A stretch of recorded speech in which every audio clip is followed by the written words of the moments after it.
Good morning. Start ചെയ്യാം.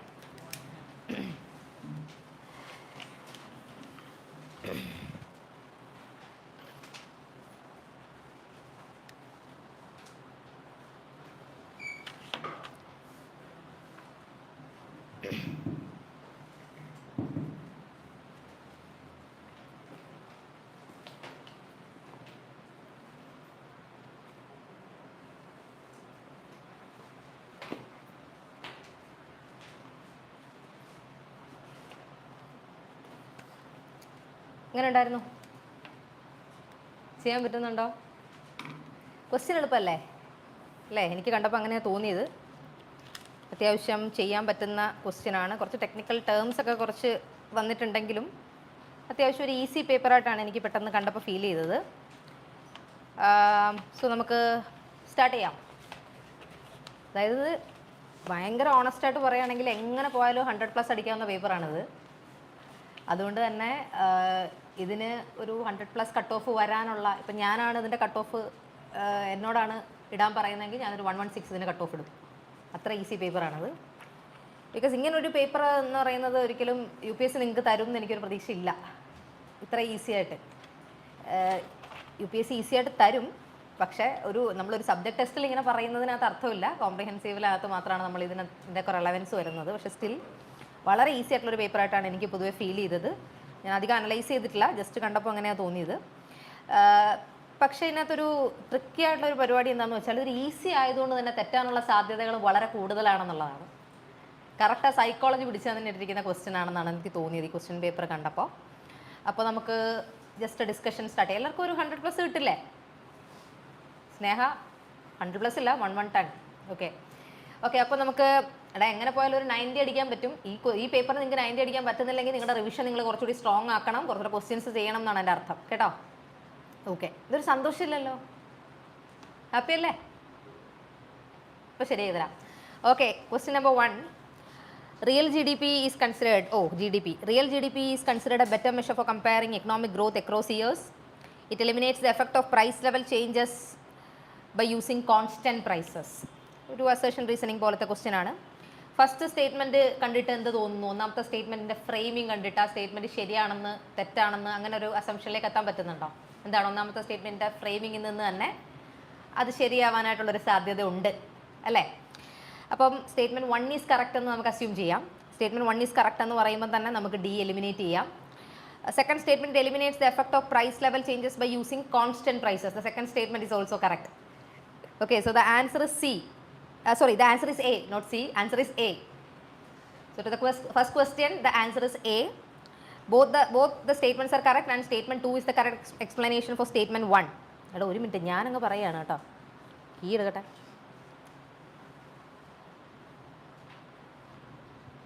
Yes, തെറ്റിയിരുന്നെങ്കിൽ. Okay. So second question, with reference to money market and capital market, consider the following statements. Money market instruments generally carry higher risk than capital market instruments. Money markets primarily provide short-term liquidity while capital markets facilitate long-term fundraising. So third statement, treasury bills and commercial papers are examples of money market instruments, whereas stocks and bonds are examples of capital market instruments. എങ്ങനെ തോന്നുന്നു? വളരെ easy ആയിട്ടുള്ള ഒരു parameter ആണ് ഈ ക്വസ്റ്റിനെ സംബന്ധിച്ചിടത്തോളം എനിക്ക് പേഴ്സണലി ഫീൽ ചെയ്യുന്നത്. സോ ദ ആൻസർ ഇസ് ഒന്നാമത്തെ സ്റ്റേറ്റ്മെൻറ്റ്, ഫസ്റ്റ് സ്റ്റേറ്റ്മെൻറ്റ് മാത്രമാണ് ഇതിനകത്തൊരു ഇച്ചിരി നമുക്ക് ശരിയാണോ തെറ്റാണോ എന്നുള്ളൊരു കൺഫ്യൂഷൻ വരാൻ സാധ്യതയുള്ളൊരു സ്റ്റേറ്റ്മെൻറ്റ്. സോ ഡെഫിനറ്റ്ലി ഷോർട്ട് ടേമിനെക്കാട്ടിലും റിസ്ക് ലോങ് ടേം ആണ് എന്നുള്ളതാണ് അവിടെ നമ്മൾ യൂസ് ചെയ്യേണ്ട സ്ട്രാറ്റജി എന്ന് പറയുന്നത്. അതുകൊണ്ട് തന്നെ first statement is incorrect. So the answer is for the second question, the answer is C. Second question തെറ്റി ആരെങ്കിലും ഉണ്ടോ? തെറ്റിപ്പോയവരുണ്ടോ സെക്കൻഡ് ക്വസ്റ്റ്യൻ?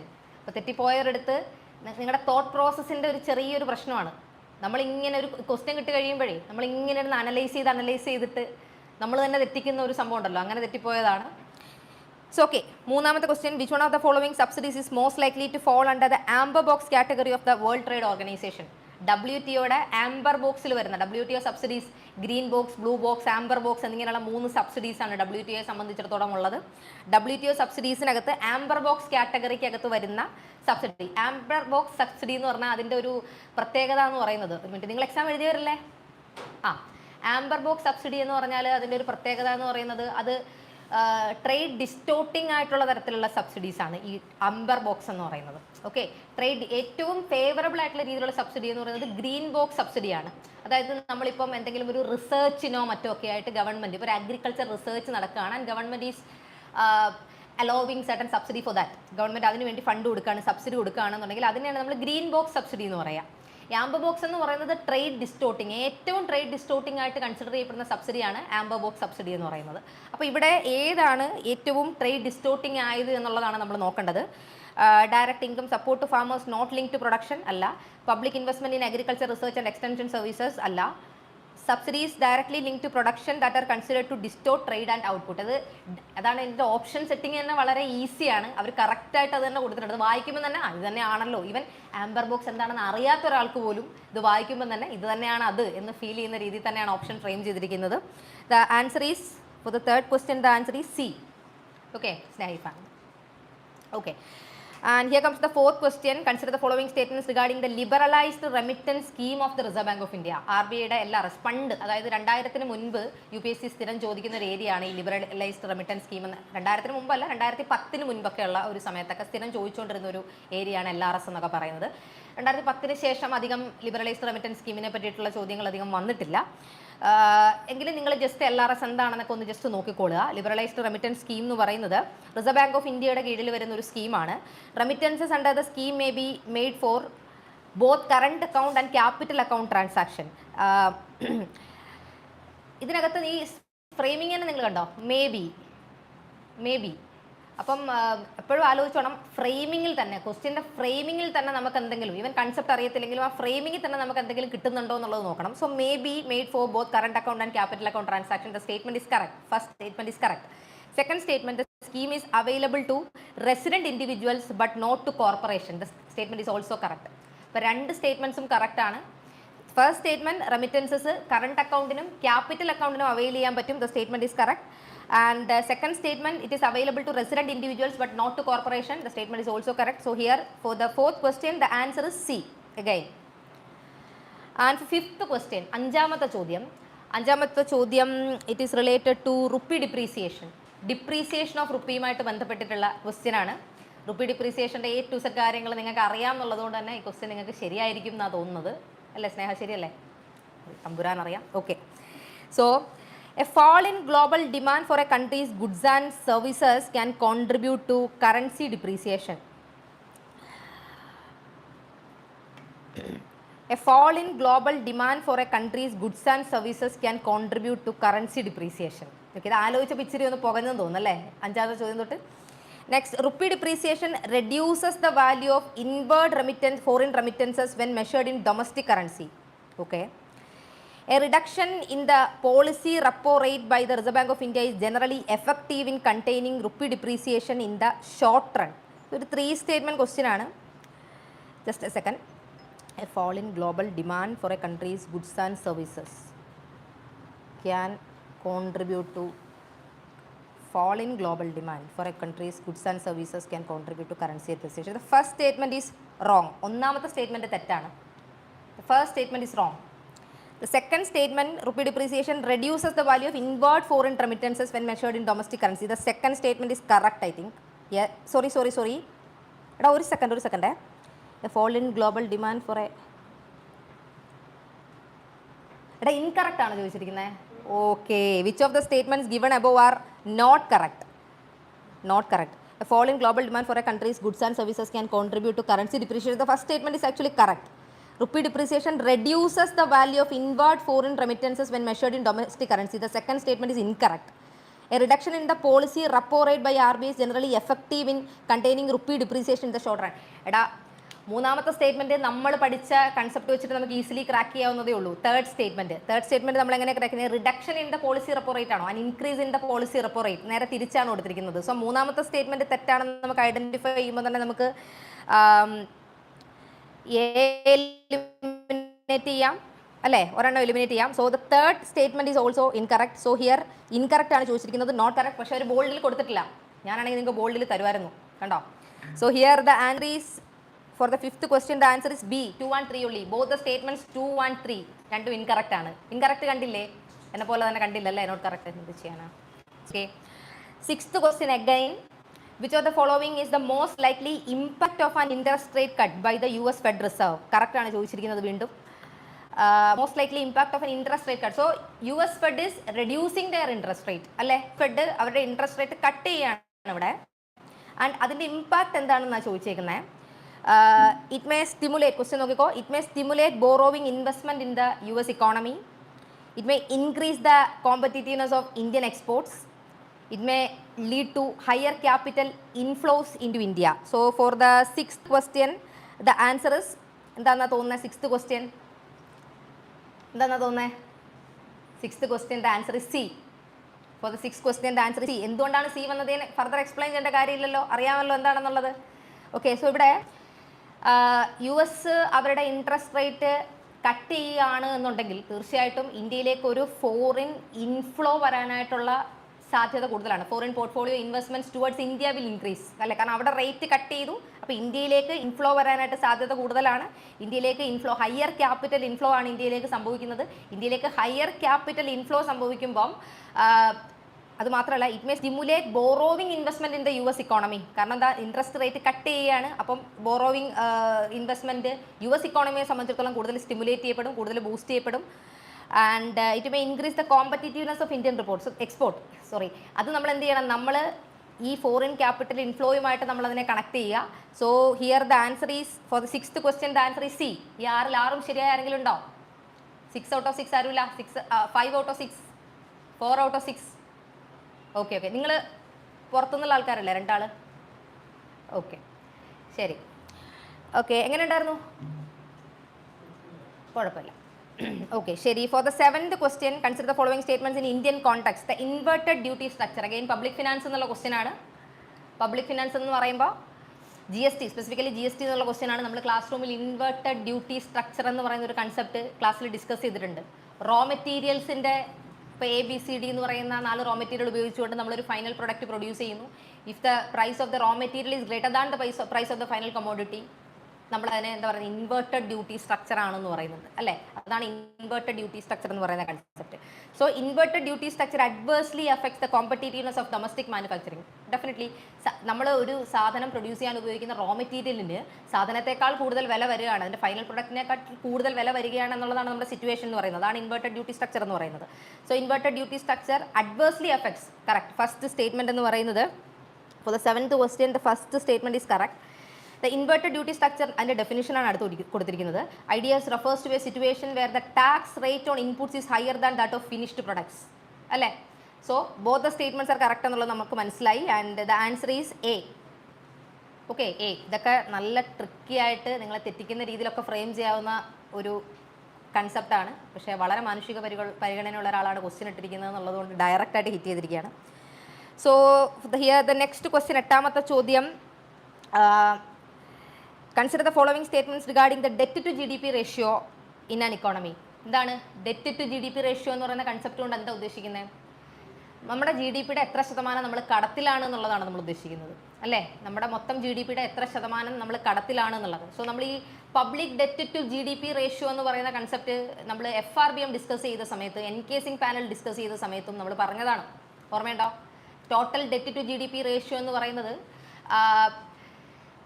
അന്ന് നമ്മൾ ഡിസ്കസ് ചെയ്തത് സെൻട്രൽ ഗവൺമെൻറ് 40% ആയിട്ടും സ്റ്റേറ്റ് ഗവൺമെൻറ്റുകൾ 20% ആയിട്ടും റെഡ്യൂസ് ചെയ്യുക എന്നുള്ളതായിരുന്നു എൻകേസിംഗ് പാനലിൻ്റെ റെക്കമെൻഡേഷൻ എന്ന് പറഞ്ഞിട്ട് നമ്മൾ ഡിസ്കസ് ചെയ്തിട്ടുണ്ട്.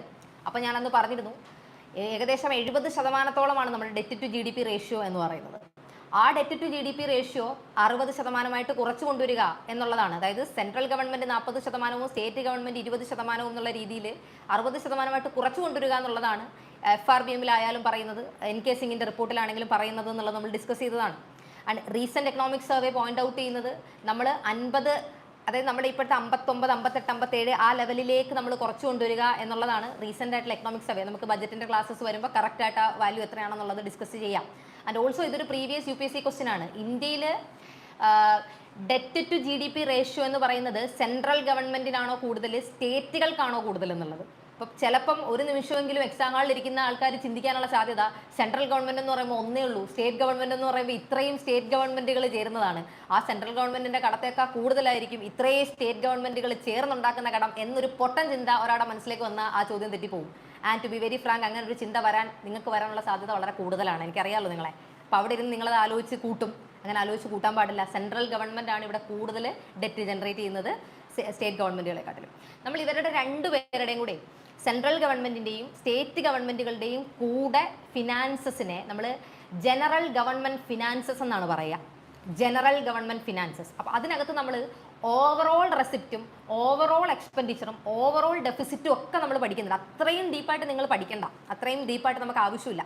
നമ്മളിങ്ങനെ സ്പെസിഫിക് ആയിട്ട് ഇപ്പം സെൻട്രൽ ഗവൺമെൻറ്റിൻ്റെ കടവുമായിട്ട് ബന്ധപ്പെട്ടിട്ടുള്ള കാര്യങ്ങൾ, പബ്ലിക് ഡെറ്റ് പഠിക്കുന്നു, അതിൻ്റെ കമ്പോണൻറ്റുകൾ പഠിക്കുന്നു. സ്റ്റേറ്റ് ഗവൺമെൻറ്റുകളുടെ കടവുമായിട്ട്, അതായത് ബോറോവിങ് ലിമിറ്റുമായിട്ട് ബന്ധപ്പെട്ടിട്ടുള്ള കാര്യങ്ങൾ. സ്റ്റേറ്റ് ഗവൺമെൻറ്റിന് ഫ്രീ ആയിട്ട് പോയിട്ട് ബോറോ ചെയ്യാൻ പറ്റുമോ? ഇല്ല. സ്റ്റേറ്റ് ഗവൺമെൻറ്റിന് ഫ്രീ ആയിട്ട് ബോറോ ചെയ്യാൻ പറ്റുമോ എന്ന് വെച്ചാൽ അതിനകത്ത് കണ്ടീഷൻസ് അപ്ലൈഡ് ആണ്. അതായത് സെൻട്രൽ ഗവൺമെൻറ്റുമായിട്ട് ഏതെങ്കിലും തരത്തിലുള്ള ഡെറ്റ് ഒബ്ലിഗേഷൻ ഉള്ള സ്റ്റേറ്റ് ഗവൺമെൻറ് ആണെങ്കിൽ ആ സ്റ്റേറ്റ് ഗവൺമെൻറ് സെൻട്രൽ ഗവൺമെൻറ്റിൻ്റെ അല്ലെങ്കിൽ റിസർവ് ബാങ്ക് ഓഫ് ഇന്ത്യയുടെ പെർമിഷനോടുകൂടി മാത്രമേ ഡെറ്റ് ഇൻകർ ചെയ്യാനായിട്ട് പറ്റൂ, എക്സ്റ്റേണൽ ഡെറ്റ് ഇൻകർ ചെയ്യാനായിട്ട് പറ്റൂ. ഓർമ്മയുണ്ടോ? ഇവിടെ കിഫ്ബി പുറത്തുനിന്ന് ലോൺ എടുക്കുന്ന സമയത്ത്, മസാല ബോണ്ട് ഇഷ്യൂ ചെയ്ത സമയത്ത് ഏറ്റവും അധികം ഡിസ്കഷനിൽ വന്നിട്ടുള്ള ഒന്നാണിത്.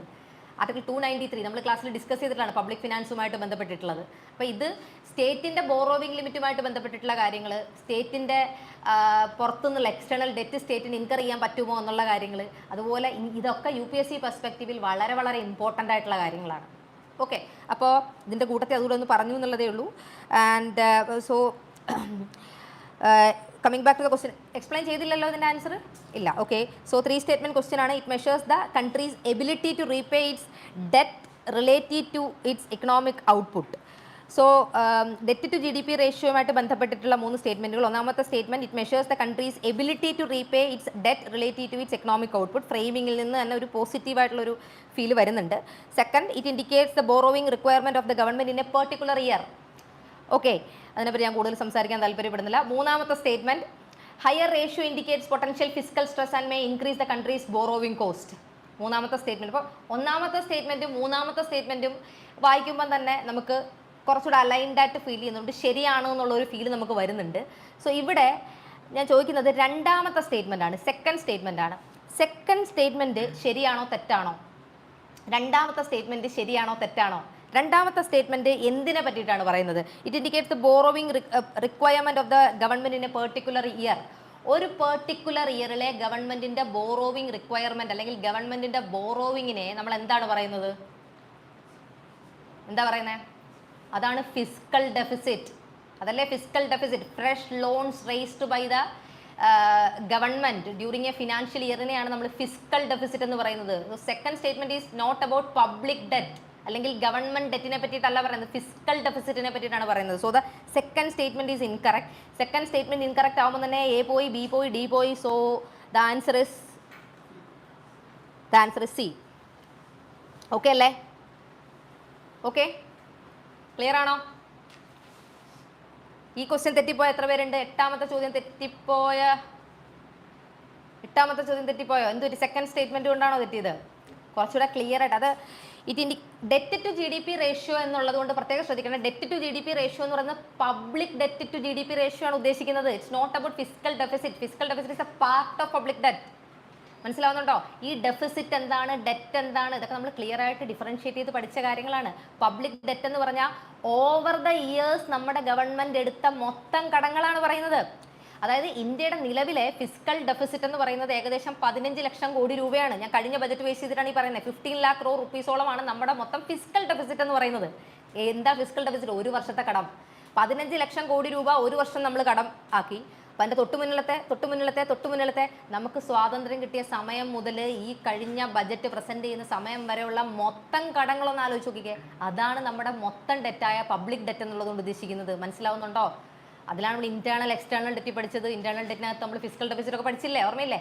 ഓക്കെ, അപ്പോൾ സെക്കൻഡ് സ്റ്റേറ്റ്മെൻറ്റ് തെറ്റാണ്. ഇതിനകത്ത് ഒരു കാര്യമോടെ നിങ്ങൾ ആലോചിക്കണം. നിങ്ങൾ അശ്രദ്ധ കാരണം അല്ലെങ്കിൽ ചെറിയൊരു തോട്ടിൽ വന്നൊരു പ്രശ്നം കൊണ്ടാണ് നിങ്ങളുടെ ഈ ക്വസ്റ്റ്യൻ തെറ്റിയത്. അങ്ങനത്തെ തെറ്റുകൾ വരുത്തരുത്. പിന്നെ എനിക്ക് തോന്നുന്നില്ല ഇത്ര എളുപ്പത്തിലുള്ളൊരു ചോദ്യം UPSC നിങ്ങളോട് ചോദിക്കുമെന്ന് കേട്ടോ ഇതിനകത്തുനിന്ന്. അതുകൊണ്ട് കുഴപ്പമില്ല.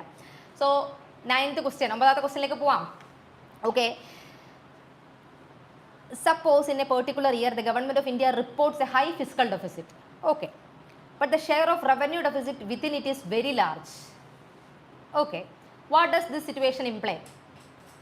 അതായത് ഒരു വർഷം ഭയങ്കര ഫിസിക്കൽ ഡെഫിസിറ്റ് ആണ് നമുക്ക്, അതിൽ തന്നെ റവന്യൂ ഡെഫിസിറ്റ് വളരെ കൂടുതലാണ്. ഫിസിക്കൽ ഡെഫിസിറ്റിനകത്ത് തന്നെ റവന്യൂ ഡെഫിസിറ്റ് വളരെ കൂടുതലാണ്. അത് എന്താണ്, ഈ സിറ്റുവേഷൻ എന്താണ് ഇംപ്ലൈ ചെയ്യുന്നത്, അതിൻ്റെ ഇംപ്ലിക്കേഷൻ എന്താണെന്നാണ് ക്വസ്റ്റ്യൻ. സോ 4 സ്റ്റേറ്റ്മെന്റ് ഉണ്ട്. The government is borrowing mainly to finance capital expenditure and investment. Government is borrowing mainly to finance its consumption expenditure. Government is reducing its stock of debt and interest liability. Government's borrowing is being fully financed by non-debt creating capital receipts. So here I think the answer is B. Yes, the answer is B. Correct അല്ലേ? Correct ആണോ? തെറ്റിപ്പോയല്ലേ? തെറ്റി. എന്താണ് ഇവിടെ question? എന്താ ഇതൊന്നും തെറ്റരുത്. ഇതൊക്കെ analyse ചെയ്യാൻ വേണ്ടിയിട്ടുള്ള രീതിക്ക് തന്നെയാണ് നമ്മൾ ക്ലാസ്സിൽ പഠിച്ചിട്ടുള്ളത് അല്ലേ? ഇപ്പോൾ ഒരു ഇക്കോണമിയിൽ ഫിസിക്കൽ ഡെഫിസിറ്റ് ഭയങ്കര കൂടുതലാണ്. അതായത് ഗവൺമെൻറ് എല്ലാ വർഷവും നല്ല രീതിക്ക് കടം മേടിച്ചുകൊണ്ടിരിക്കുകയാണ്. അതിനകത്ത് തന്നെ റവന്യൂ ഡെഫിസിറ്റിൻ്റെ ഷെയർ വളരെ കൂടുതലാണെന്നാണ് പറയുന്നത്. അതായത് ഗവൺമെൻറ് കടം മേടിക്കുന്ന പൈസയ്ക്കകത്ത് നിന്നുള്ള ഇപ്പോൾ 15 ലക്ഷം കോടി രൂപ ഗവൺമെൻറ് കടം മേടിക്കുകയാണെങ്കിൽ ക്വസ്റ്റ്യൻ നമ്മളോട് പറയുന്നത് അതിനകത്ത് തന്നെ റവന്യൂ ഡെഫിസിറ്റിൻ്റെ അളവ് ഭയങ്കര കൂടുതലാണ്. അതായത് ആ പൈസയ്ക്കകത്തുനിന്ന് റവന്യൂ എക്സ്പെൻഡിച്ചർ ഇനത്തിൽ നമ്മൾ കൂടുതൽ സ്പെൻഡ് ചെയ്യുന്നതുകൊണ്ടല്ലേ റവന്യൂ ഡെഫിസിറ്റ് ഉണ്ടാവുന്നേ. അങ്ങനെയല്ലേ നമ്മൾ ചിന്തിക്കേണ്ടത്. മനസ്സിലാവുന്നുണ്ടോ? തെറ്റിപ്പോയവരോടാ പറയുന്നത്. മനസ്സിലാവുന്നുണ്ടോ? അതായത് ഫിസിക്കൽ ഡെഫിസിറ്റ് 15 ലക്ഷം കോടി ഉണ്ടെങ്കിൽ അതിനകത്തുനിന്ന് എത്രയോ വലിയൊരു തുക നമ്മൾ റവന്യൂ എക്സ്പെൻഡിച്ചറായിട്ട് നമ്മൾ സ്പെൻഡ് ചെയ്തുകൊണ്ടിരിക്കുക. മനസ്സിലാവുന്നുണ്ടോ? ആ റവന്യൂ എക്സ്പെൻഡിച്ചർ ഇനത്തിൽ നമ്മൾ പൈസ സ്പെൻഡ് ചെയ്യുകയും റവന്യൂ റെസിപ്റ്റ് എന്ന് പറയുന്നത് ആ റവന്യൂ എക്സ്പെൻഡിച്ചറിൽ താഴെ നിൽക്കുകയും ചെയ്യുന്ന സാഹചര്യം ആയതുകൊണ്ടാണ് എന്തുണ്ടാവുന്നത്? റവന്യൂ ഡെഫിസിറ്റ് ഉണ്ടാവുന്നത്. മനസ്സിലാവുന്നുണ്ടോ? ക്ലിയർ അല്ലേ? So revenue from the fiscal deficit, government is spending more on revenue expenditure. That's why revenue deficit is increasing in the economy. Correct അല്ലേ? അപ്പം റവന്യൂ ഡെഫിസിറ്റ് കൂടുന്നു എന്ന് പറയുമ്പോൾ നമ്മൾ അവിടെ അനലൈസ് ചെയ്യേണ്ടത് ഓക്കെ കടം മേടിച്ച പൈസയ്ക്കകത്തുനിന്ന് ഗവൺമെന്റ് വീണ്ടും റവന്യൂ എക്സ്പെൻഡിച്ചർ തന്നെയാണ് കൂടുതലായിട്ട് ആക്കിക്കൊണ്ടിരിക്കുന്നത്, ക്യാപിറ്റൽ എക്സ്പെൻഡിച്ചർ അല്ല. അതുകൊണ്ടാണ് റവന്യൂ ഡെഫിസിറ്റ് ഉണ്ടാകുന്നത് അല്ലേ? അപ്പോൾ അങ്ങനെയാണെങ്കിൽ ഓപ്ഷനിൽ എന്താണ് റവന്യൂ എക്സ്പെൻഡിച്ചറിന് വേണ്ടി സ്പെൻഡ് ചെയ്യുന്നു എന്നുള്ളതിനെ സബ്സ്റ്റാൻഷിയേറ്റ് ചെയ്യുന്നത്? അതായിരിക്കും ആൻസർ അല്ലേ? ഇതിനകത്ത് റവന്യൂ എക്സ്പെൻഡിച്ചറിന് വേണ്ടി എന്നുള്ള രീതിയിൽ ഏറ്റവും കൂടുതൽ സബ്സ്റ്റാൻഷിയേറ്റ് ചെയ്യാൻ സാധ്യതയുള്ള ഓപ്ഷൻ എന്ന് പറയുന്ന ഓപ്ഷൻ ബി ആണ്. So here the answer is option B. The government is borrowing mainly to finance its consumption expenditure. കഴിഞ്ഞ കുറച്ച് കാലമായിട്ട് UPSC എന്ന് പറയുന്നില്ല, പക്ഷേ സിവിൽ സർവീസ് എന്ന് പറയുന്നില്ല, സിവിൽ സർവീസ് എക്സാം അല്ലാതെയുള്ള UPSCയുടെ മറ്റ് എക്സാമുകളിൽ എസ്പെഷ്യലി 2026 നടന്നിട്ടുള്ള 1-2 UPSC എക്സാംസിലും ഒക്കെ തന്നെ ഈ രീതിയിലുള്ള ചോദ്യങ്ങളുടെ അളവ് വളരെ കൂടുതലാണ്. ഈ രീതിയിലുള്ള ചോദ്യങ്ങൾ നിങ്ങൾക്ക് ചെയ്യണം, അല്ലെങ്കിൽ നിങ്ങൾ ചെയ്യണം എന്ന് എനിക്ക് നിർബന്ധമുള്ളത് കൊണ്ടാണ് ഞാനിവിടെ പ്രൈമറി ഡെഫിസിറ്റ്, ഫിസിക്കൽ ഡെഫിസിറ്റ് പഠിപ്പിക്കുന്ന സമയത്ത് ഒരു അനലിറ്റിക്കൽസ് ആണ് നിങ്ങളെ പഠിപ്പിച്ചു തരുന്നത്. Physical deficit is constant in the economy and increase in primary deficit സംഭവിക്കുകയാണെങ്കിൽ താഴെ പറയുന്നവയിൽ എന്താണ് അതിൻ്റെ ഇംപ്ലിക്കേഷൻ എന്നുള്ള രീതിയിൽ നമ്മൾ ചോദ്യം ചെയ്യുന്നത് ഓർമ്മയുണ്ടോ? അപ്പോൾ ആ ചോദ്യം എന്ന് പറയുന്നത് ഇത്തരത്തിലുള്ള ചോദ്യങ്ങൾ ചെയ്യാൻ നിങ്ങളെ പ്രാപ്തരാക്കുക എന്നുള്ളതായിരുന്നു എൻ്റെ ഉദ്ദേശം. പക്ഷേ അത് കുറച്ച് പാളിയിട്ടുണ്ട്, കുറച്ച് പേർക്ക് ഇത് തെറ്റിയിട്ടുണ്ട്. തെറ്റിപ്പോയവരോട് ഞാൻ പറയുന്നത് ഈ ടൈപ്പ് ചോദ്യം നിങ്ങൾ എക്സ്പെക്ട് ചെയ്യണം. ഓക്കെ, അനലൈസ് ചെയ്യണം, കുറച്ചും കൂടെ തല തുറന്ന് വെച്ച് ചിന്തിക്കണം. അപ്പോൾ നിങ്ങൾ റിവൈസ് ചെയ്യുന്ന സമയത്ത് ഇത് മനസ്സിൽ വെച്ച് വേണം നിങ്ങൾ റിവൈസ് ചെയ്യാൻ. അതായത് ഇപ്പോൾ നിങ്ങൾ എക്കണോമിക്സ് പഠിക്കുമ്പോൾ ഡയറക്റ്റ്ലി ഒരു കൺസെപ്റ്റ് കാണാതെ പഠിക്കുക, അത് എഴുതി വെക്കുക, അതല്ല. ഓക്കെ, കുറച്ചുകൂടെ തിങ്കിങ് പ്രോസസ്സ് നിങ്ങൾ കൂട്ടുക. ഇപ്പോൾ നിങ്ങളെല്ലാവരും എനിക്ക് അയക്കുന്ന, അപ്പം ഇവിടുത്തെ പല ആൾക്കാരും എൻ്റെ കൂടെ തന്നെയായിരുന്നു കഴിഞ്ഞ കുറച്ച് ദിവസങ്ങളായിട്ട്.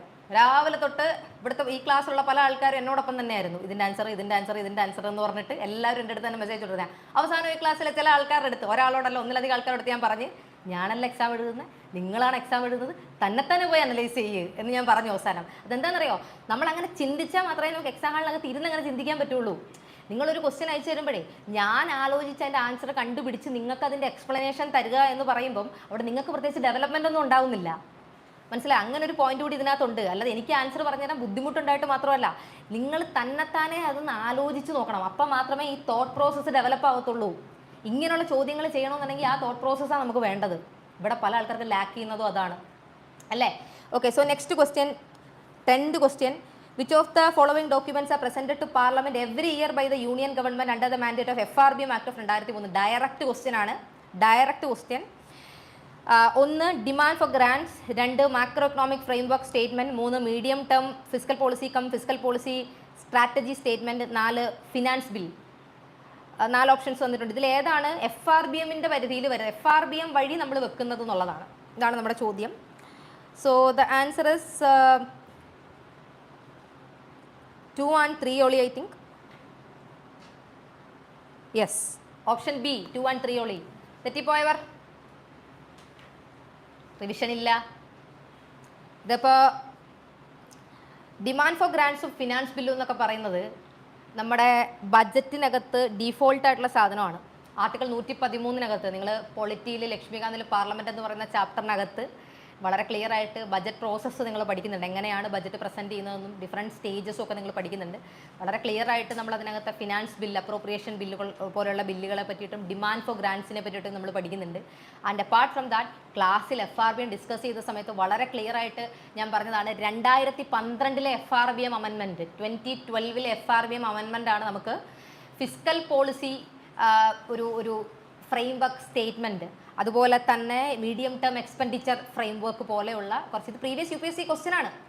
ഇത് രണ്ടും ഇതേ ക്വസ്റ്റ്യൻ ഞാൻ ക്ലാസ് റൂമിൽ നിങ്ങളോട് ഡിസ്കസ് ചെയ്തിട്ടുണ്ട്, ഞാനിട്ട എക്സാംസിൽ നിങ്ങളെ കൊണ്ട് ചെയ്യിച്ചിട്ടുണ്ട്. ഈ രണ്ട് കാര്യങ്ങളും ഏത് വഴിയാണ്, ഏത് അമെൻമെൻറ്റ് വഴിയാണ് വന്നതെന്ന് ഞാൻ ക്ലാസ്സിൽ ക്വസ്റ്റ്യൻ ചോദിച്ചിട്ടുണ്ട് നിങ്ങളുടെ അടുത്ത്. 2012 ഒഴികെയുള്ള എല്ലാ ഡേറ്റുകളും നിങ്ങൾ പറഞ്ഞിട്ടുണ്ട്. ഞാൻ ആസ് യൂഷ്വൽ നിങ്ങളെ ആക്ഷേപിച്ച് ഇവിടെ ഇരുത്തിയിട്ടുണ്ട്. ഓക്കെ, അപ്പം 2012 അമെൻമെൻറ്റ് വഴിയാണ് മാക്രോ എക്കണോമിക് ഫ്രെയിം വർക്ക് സ്റ്റേറ്റ്മെൻറ്റും ഈ ഫിസ്ക്കൽ പോളിസി സ്റ്റേറ്റ്മെൻറ്റും ഒക്കെ വന്നത്. So answer is 2 and 3. Okay അല്ലേ? 10 ചോദ്യം കഴിഞ്ഞു. ഓക്കെ, 10ൽ 10 ഇല്ലെന്നറിയാം. ഒരു 10ൽ 8 എണ്ണമെങ്കിലും. ഞാൻ വിചാരിച്ചു അഭിനന്ദ് കൈവക്കാൻ പോയതാണെന്ന്. 10ൽ 7. വാവ്, ഓക്കെ, ശരി. നെക്സ്റ്റ് ക്വസ്റ്റ്യൻ, 11ാമത്തെ ക്വസ്റ്റ്യൻ നോക്കാം.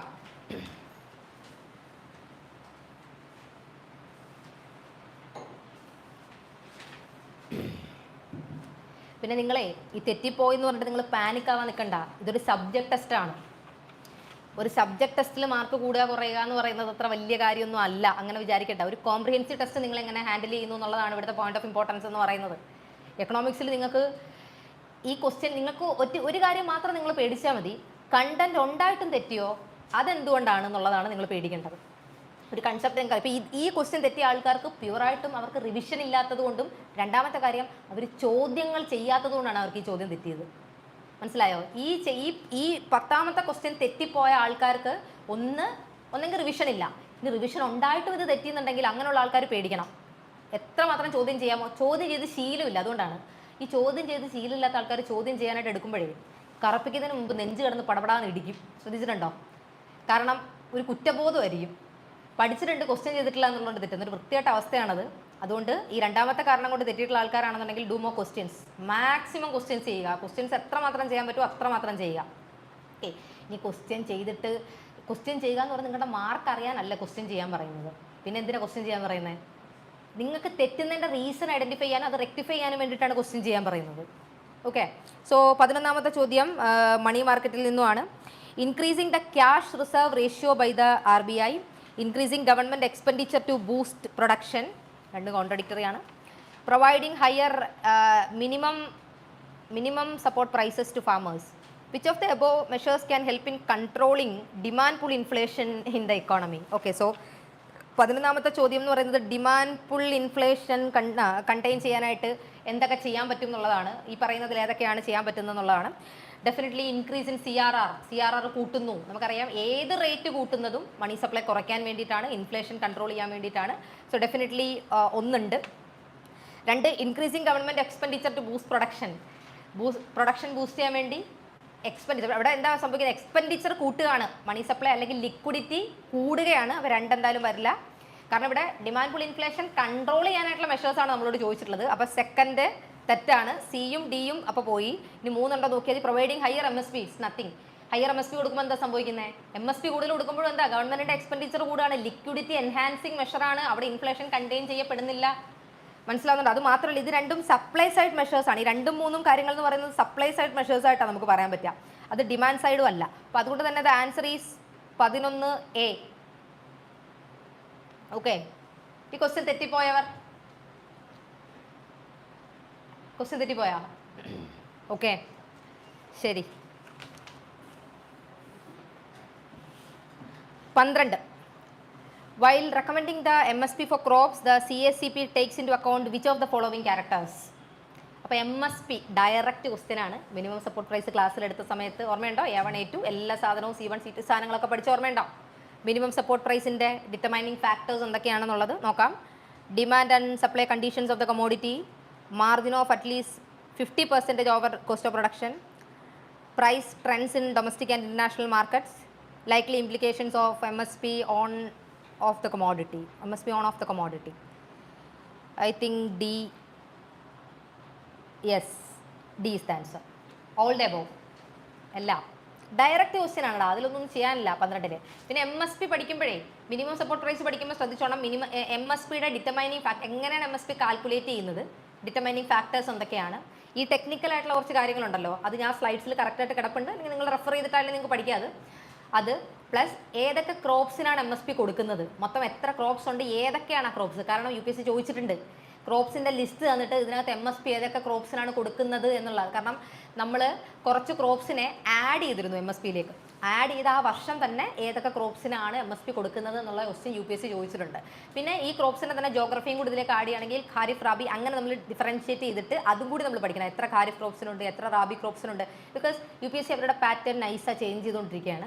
ടഫായിട്ടുള്ള രീതിയിൽ അവർ ഇടുകയാണെന്നുണ്ടെങ്കിൽ ഇപ്പോൾ മോർ ഖാരിഫ് ക്രോപ്സിനാണ് MSP കൊടുക്കുന്നത്, ദാൻ റാബി ക്രോപ്സ് എന്നൊക്കെ പറഞ്ഞിട്ട് വേണമെന്നുണ്ടെങ്കിൽ തിരിച്ച് ക്വസ്റ്റ്യൻ ഇടാനുള്ള സാധ്യതയുണ്ട്. നമ്മൾ പഠിക്കുമ്പം അങ്ങനെ പാക്ഡ് ആയിട്ട് പഠിക്കുകയാണെന്നുണ്ടെങ്കിൽ ക്വസ്റ്റ്യൻ പ്രെഡിക്റ്റ് ചെയ്യാൻ പറ്റുമല്ലോ നമുക്ക്, വെറുതെ റിസ്ക് എടുക്കണ്ടല്ലോ. ഓക്കെ, സോ 12ാമത്തെ question the answer is D.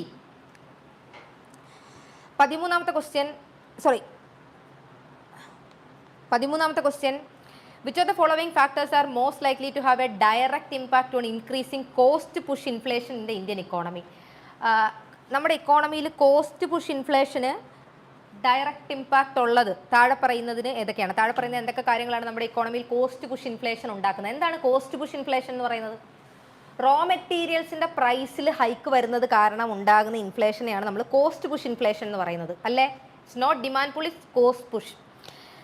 Depreciation of the Indian rupee, reduction in the policy repo rate by the Reserve Bank of India,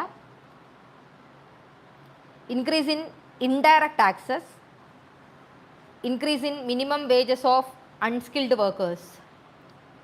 so ഇവിടെ വളരെ ഈസി ആയിട്ട് മനസ്സിലാവുന്നൊരു കാര്യം എന്ന് പറയുന്നത് 3ഉം 4ഉം എന്തായാലും ഉണ്ട്. കാരണം എന്താ, ടാക്സ് കൂടുതൽ കൊടുക്കേണ്ടി വരിക എന്ന് പറയുന്നത് തീർച്ചയായിട്ടും പ്രൊഡക്ഷൻ കോസ്റ്റ് കൂട്ടുന്ന ഒന്നാണ്. റോ മെറ്റീരിയൽ കോസ്റ്റ് അല്ലെങ്കിൽ പ്രൊഡക്ഷൻ കോസ്റ്റ് ഓവറോൾ കൂടുകയാണ്. അപ്പോൾ ഡെഫിനറ്റ്ലി ഈസി ആയിട്ട് പറയണമെങ്കിൽ 3ാമത്തതുണ്ട്. കാരണം പ്രൊഡ്യൂസ് ചെയ്യുന്ന ആൾക്ക് തീർച്ചയായിട്ടും കൂടുതലായിട്ട് നേരത്തെ കൂടുതൽ പൈസ അയാൾക്ക് ചിലവാക്കേണ്ടി വരികയാണ്. അയാൾക്ക് ഡെഫിനറ്റ്ലി എന്ത് ചെയ്യും, പ്രൈസ് കൂട്ടും, കോസ്റ്റ് പുഷ് ഇൻഫ്ലേഷൻ. പിന്നെ increase in minimum wages of okay.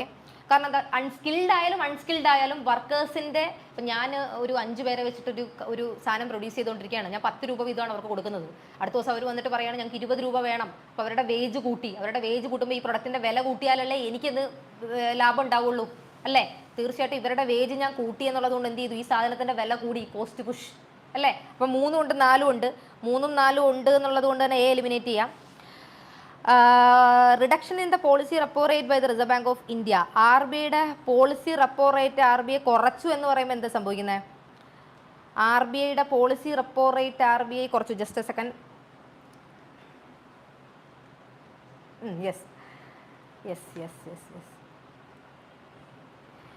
RBIയുടെ policy repo rate RBI കുറയ്ക്കുമ്പം എന്ത് ചെയ്യൂടാ, മണി സപ്ലൈ കൂടുകയല്ലേ ചെയ്യുന്നത്. മണി സപ്ലൈ കൂടുമ്പോൾ ഇൻഫ്ലേഷൻ ഉണ്ടാവും. പക്ഷെ അത് എന്ത് ഇൻഫ്ലേഷൻ ഉണ്ടാകുന്നത്? ഡിമാൻഡ് പുൾ ഇൻഫ്ലേഷൻ ആണ്. ഇറ്റ്സ് നോട്ട് കോസ്റ്റ് പുഷ്, അല്ലേ? ചിലർക്കെങ്കിലും അതുകൊണ്ട് തെറ്റും.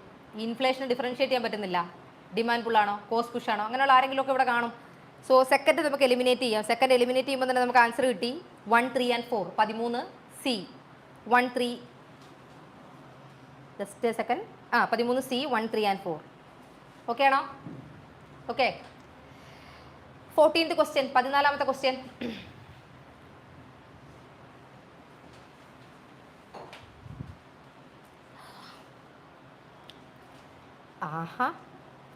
A sustained high fiscal deficit can lead to the crowding out of private investment in the economy.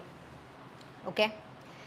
Statement 2, an increase in government borrowing tends to raise interest rate. 14ാമത്തെ question, direct question. ഈ സ്റ്റേറ്റ്മെൻറ്റുകൾ കണ്ടിട്ടുണ്ടോ എവിടെയെങ്കിലും? Slides പോയി ഒന്ന് എടുത്ത് നോക്കിയാൽ മതി. പബ്ലിക് ഫിനാൻസിൻ്റെ ഈ സ്റ്റേറ്റ്മെൻറ്റുകൾ അതുപോലെ കിടപ്പുണ്ട്. ഫസ്റ്റ് സ്റ്റേറ്റ്മെൻറ്റ് കറക്റ്റ് അവിടെ അതുപോലെ കിടപ്പുണ്ട്. ഓർമ്മയുണ്ട്, in an open economy framework rising fiscal deficit എന്തിന് കാരണമാവുന്നു? ക്രൗഡിംഗ് ഔട്ടിന് കാരണമാവുന്നു എന്നും ബോറോവിംഗ് കോസ്റ്റ് കൂടാൻ കാരണമാവുന്നു എന്നുള്ളത് എക്കണോമിക് സർവേയിൽ വന്നിട്ടുള്ള സ്റ്റേറ്റ്മെന്റുകളാണ്. ക്ലാസ്സിൽ അതുപോലെ ഡിസ്കസ് ചെയ്തിട്ടുള്ള സ്റ്റേറ്റ്മെന്റുകളാണ്. Both the statements are correct. രണ്ട് സ്റ്റേറ്റ്മെന്റും കറക്റ്റ് ആണ്.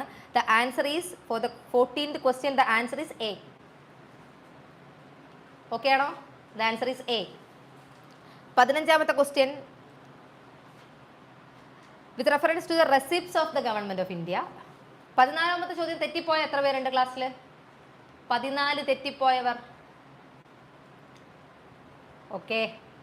15, with reference to the receipts of the government of India, consider the following statements. Revenue receipts are non-redeemable and do not create liability for the government. Okay.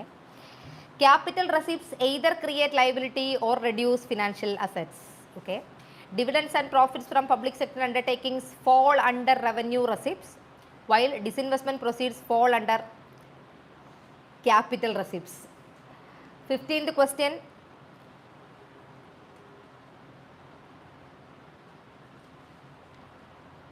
question, all the statements are correct. D is the answer. 15ാമത്തെ ചോദ്യം തെറ്റിപ്പോയവർ. 15 ഒരാൾക്കേ തെറ്റിയിട്ടുള്ളൂ, ഒരാളുകൂടെ കാണുമല്ലോ. ആഹാ 3 4 പേരാ. അഭിനന്ദന് തെറ്റി എന്താണെന്ന് എനിക്കറിയാം, കാരണം ഇത് ബാക്കി എല്ലാവർക്കും ഈസിയാണ്. മനസ്സിലായോ? ഈസിയാണ്. ബാക്കി എല്ലാവർക്കും എഴുതാൻ പറ്റുന്ന സാധനം അഭിനന്ദൻ എഴുതില്ല, അറിയാലോ. ജിത്തുവിന് എന്താ തെറ്റിപ്പോയെ? Not ready. കണ്ടില്ലേ? നമുക്ക് മറ്റൊരു സാധനം വാങ്ങിയാലോ? ഇങ്ങനെ വെച്ച് നോക്കാം. കണ്ടില്ല? ആയിക്കൂടെ എന്നൊക്കെ ചിന്തിച്ചു അല്ലേ?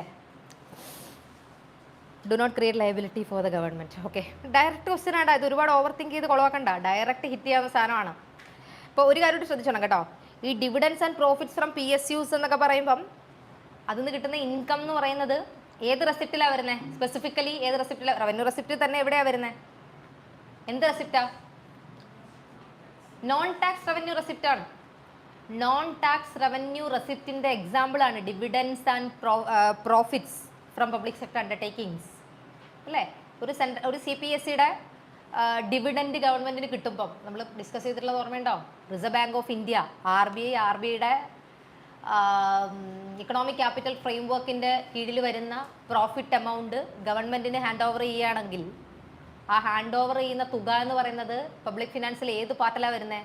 Non tax revenue receipt of the ഗവൺമെൻറ്റിലാണ് വരുന്നത് അല്ലേ?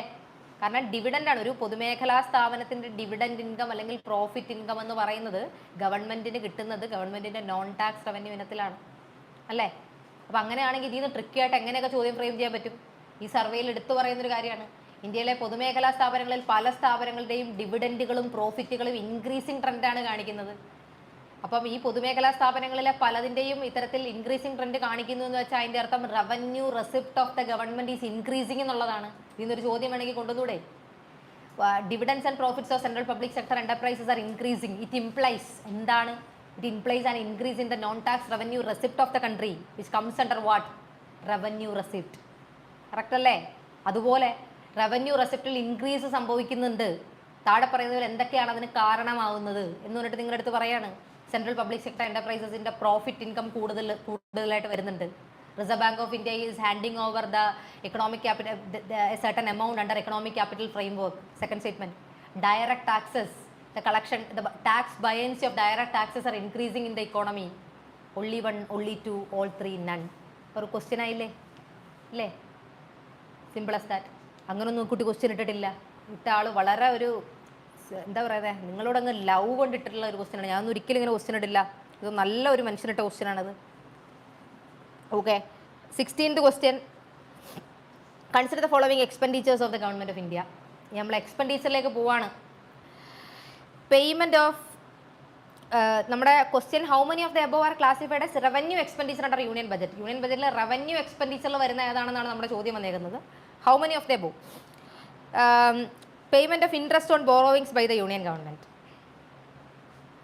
യൂണിയൻ ഗവൺമെൻറ് മേടിച്ച കടത്തിൻ്റെ പലിശ ഗവൺമെൻറ് കൊടുക്കുന്നത്. 16.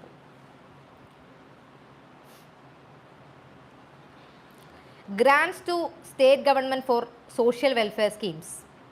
ഓക്കെ, സോഷ്യൽ വെൽഫെയർ സ്കീമിന് വേണ്ടിയിട്ട് ഗ്രാൻസ് കൊടുക്കുകയാണ് സ്റ്റേറ്റ് ഗവൺമെൻറ്റുകൾക്ക്. ഓവർ തിങ്ക് ചെയ്ത് കുളവാക്കാതിരുന്നാൽ ആൻസർ കിട്ടും, ഓവർ തിങ്ക് ചെയ്ത് കുളവാക്കിയാൽ തെറ്റും. ഓക്കെ, രണ്ടാമത്തെ ആൾക്കാരായിരിക്കും ഇവിടെ കൂടുതൽ. Expenditure on construction of national highway, capital expenditure, physical asset creation. Investment in shares of public sector undertakings, again asset creation, capital expenditure. So 1ഉം 2ഉം 1ഉം 2ഉം how many of the above? Only 2. 16. The answer is B.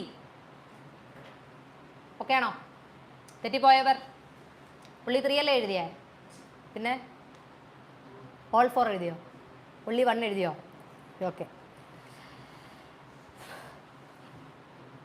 ഈ grants to state government for social welfare scheme എന്നൊക്കെ കിടക്കുമ്പോഴേ ചില ആൾക്കാരെങ്കിലും ചിന്തിക്കും, എന്താണ് ക്യാപിറ്റൽ അസറ്റ് ക്രിയേഷന് വേണ്ടിയിട്ട് കുറച്ച് പൈസ കൊടുക്കുന്ന കാര്യമൊക്കെ പഠിച്ചിട്ടുണ്ടല്ലോ, എന്താണ് എഫക്റ്റ് ക്യാപിറ്റൽ എക്സ്പെൻഡിച്ചർ ഇനത്തിൽ കുറച്ച് പൈസ.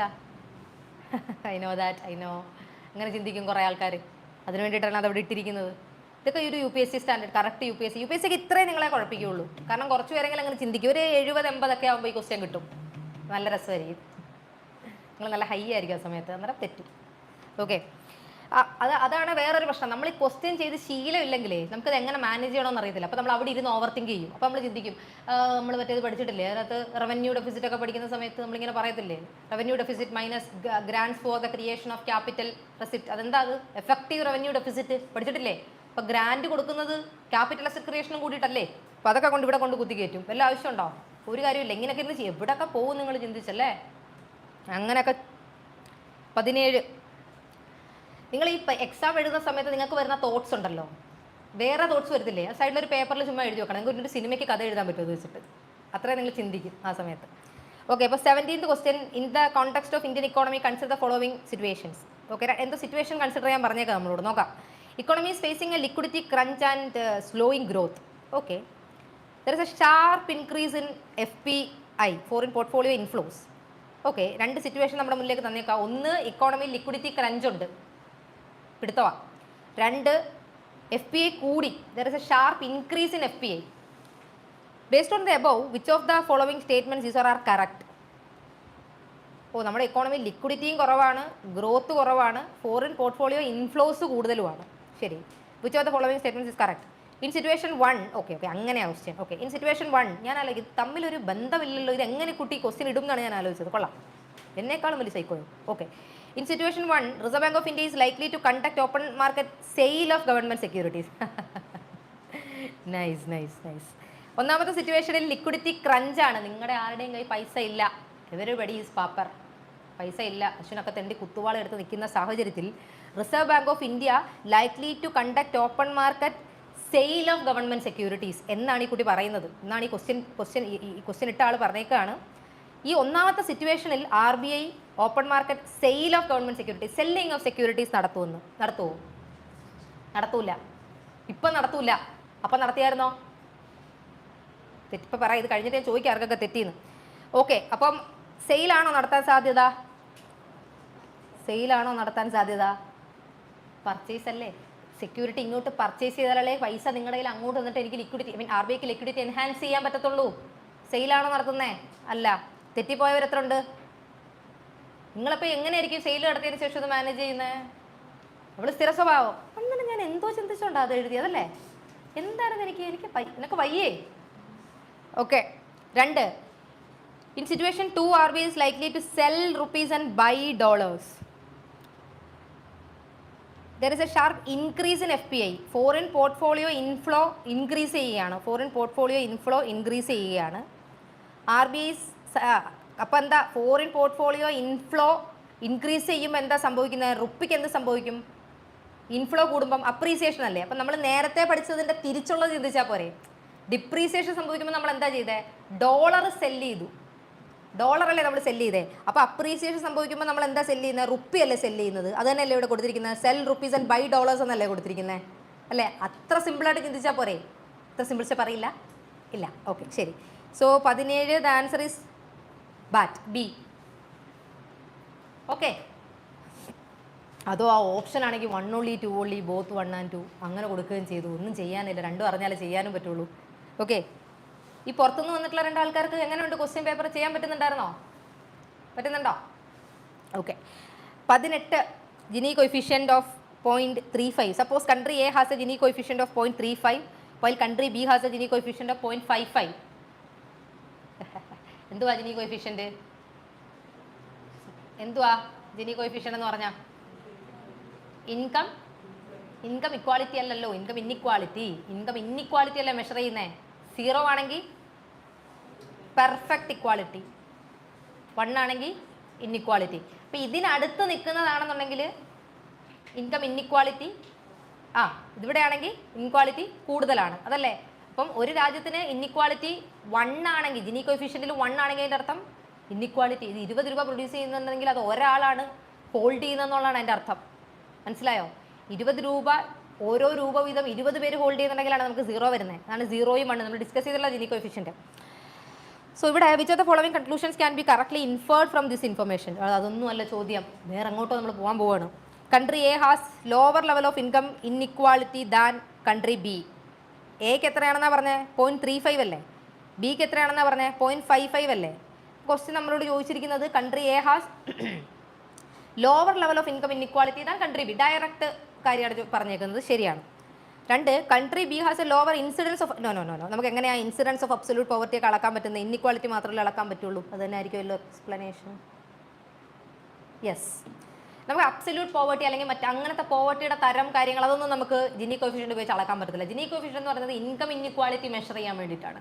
ഒരു രാജ്യത്തിൽ മൊത്തം എത്ര ഇൻകം ജനറേറ്റ് ആവുന്നുണ്ട്. ഇപ്പോൾ ഇതൊരു എക്കോണമി ആണെന്ന് കൺസിഡർ ചെയ്യുക. ഈ ഇക്കോണമിയുടെ മൊത്തം ഇൻകം എന്ന് പറയുന്നത് 20 രൂപയാണെന്ന് കൺസിഡർ ചെയ്യുക. ഈ 20 രൂപ ഒരാളിൽ മാത്രം, ഈ ഒരാൾ മാത്രമാണ് 20 രൂപ പ്രൊസസ് ചെയ്യുന്നത്, ഏൺ ചെയ്യുന്നത് എന്ന് വെച്ചാൽ ആ രാജ്യത്ത് പെർഫെക്റ്റ് ഇന്നിക്വാളിറ്റി ആണെന്നാണ് അതിൻ്റെ അർത്ഥം. പെർഫെക്റ്റ് ഇന്നിക്വാളിറ്റി മനസ്സിലാവുന്നുണ്ടോ? ആ സമയം 20 പേര് 20 രൂപ പ്രൊസസ് ചെയ്യുന്നത്, അതാ ഞാൻ നേരത്തെ പറഞ്ഞത്, ഈക്വൽ ഡിസ്ട്രിബ്യൂഷൻ ആണ്. എന്നുവെച്ചാൽ പെർഫെക്റ്റ് ഇക്വാളിറ്റി ഉണ്ടെന്നാണ്, ഇൻകം ഇന്നിക്വാളിറ്റി കുറവാണെന്നാണ് അതിൻ്റെ അർത്ഥം. അതാണ് ജിനി കോഫിഷ്യൻ്റ് മെഷർ ചെയ്യുന്നത്. അല്ലാതെ നമുക്ക് അബ്സല്യൂട്ട് പോവർട്ടി, റിലേറ്റീവ് പോവർട്ടി അങ്ങനത്തെ കമ്പാരിസൺസും കാര്യങ്ങളും ഒന്നും തന്നെ ജിനി കോഫിഷ്യൻ്റ് ഉപയോഗിച്ച് ചെയ്യാൻ പറ്റില്ല. So second statement is incorrect. 18, the answer is A. And here comes the 19th question. GDP is a stock variable whereas money supply is a flow variable. എന്താ stock വേരിയബിളും flow വേരിയബിളും എന്ന് അറിയാമോ?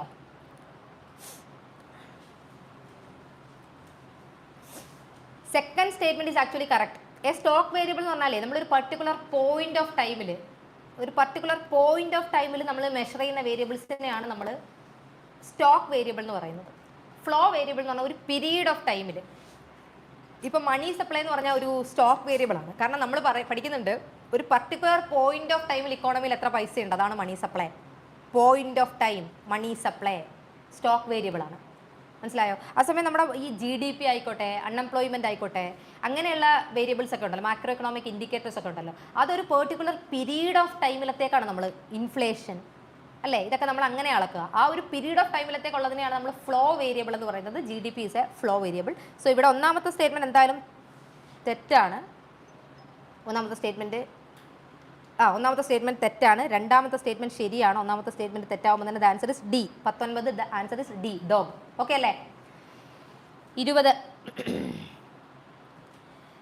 സെയ്നോറേജ് എന്താണെന്ന്. Best defines the term seigniorage in the, ഇത് previous question ആണോ എന്ന് എനിക്ക് ഒരു UPSC ക്വസ്റ്റ്യൻ ആണിത്. Seigniorage in the context of the Indian monetary system.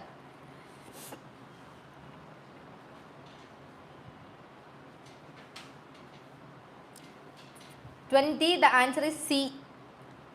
Profit earned by RBI through the issue of currency.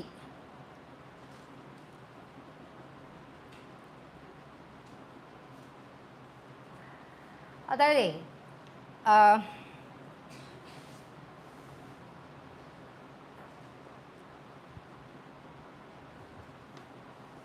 ഇപ്പോൾ ഒരു 100 രൂപയുടെ നോട്ട് RBI പ്രിന്റ് ചെയ്ത് ഇറക്കുവാന്ന് വിചാരിച്ചോ. ആ 100 രൂപയുടെ നോട്ട് RBI പ്രിന്റ് ചെയ്ത് ഇറക്കാനായിട്ട് RBIക്ക് കുറച്ച് കോസ്റ്റ് ആവത്തില്ലേ? ആ കോസ്റ്റ് കുറച്ചിട്ട് ബാക്കി എത്ര പൈസ RBIയുടെ ഉണ്ട് അത് RBIയുടെ പ്രോഫിറ്റ് ആയിട്ടാണ് ആക്ച്വലി കൺസിഡർ ചെയ്യുക. ഓക്കെ, വേറൊരു കാര്യം ചോദിക്കട്ടെ, RBI പ്രിന്റ് ചെയ്ത് ഇറക്കുന്ന RBIയുടെ നമ്മുടെ കറൻസി ഉണ്ടല്ലോ, ആ കറൻസി RBIയുടെ അസറ്റ് ആണോ ലയബിലിറ്റി ആണോ?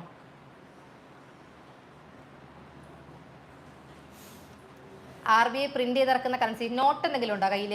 കറൻസി നോട്ട് എന്തെങ്കിലും ഉണ്ടോ? എന്തെങ്കിലുമൊക്കെ എടുത്ത് ഓഫ് ചെയ്തതിന് ശേഷം ഞാൻ സംസാരിക്കാം. ഓക്കെ, ഈ നോട്ടിൻ്റെ താഴെ RBI ഗവർണർ ഒപ്പിട്ടിട്ടുണ്ട്. അതിൻ്റെ മുകളിൽ എഴുതിയിരിക്കുന്ന സാധനം ഒന്ന് വായിച്ചു നോക്കണം.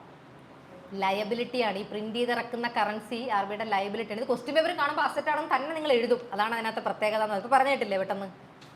ലയബിലിറ്റിയാണ് RBI പ്രിന്റ് ചെയ്തത്. ഇതിൻ്റെ കൂട്ടത്തിൽ ഞാൻ അത് പറഞ്ഞു എന്നേ ഉള്ളൂ. എനിക്കറിയാം നിങ്ങളെ. I know you meet me after this. Okay, waiting.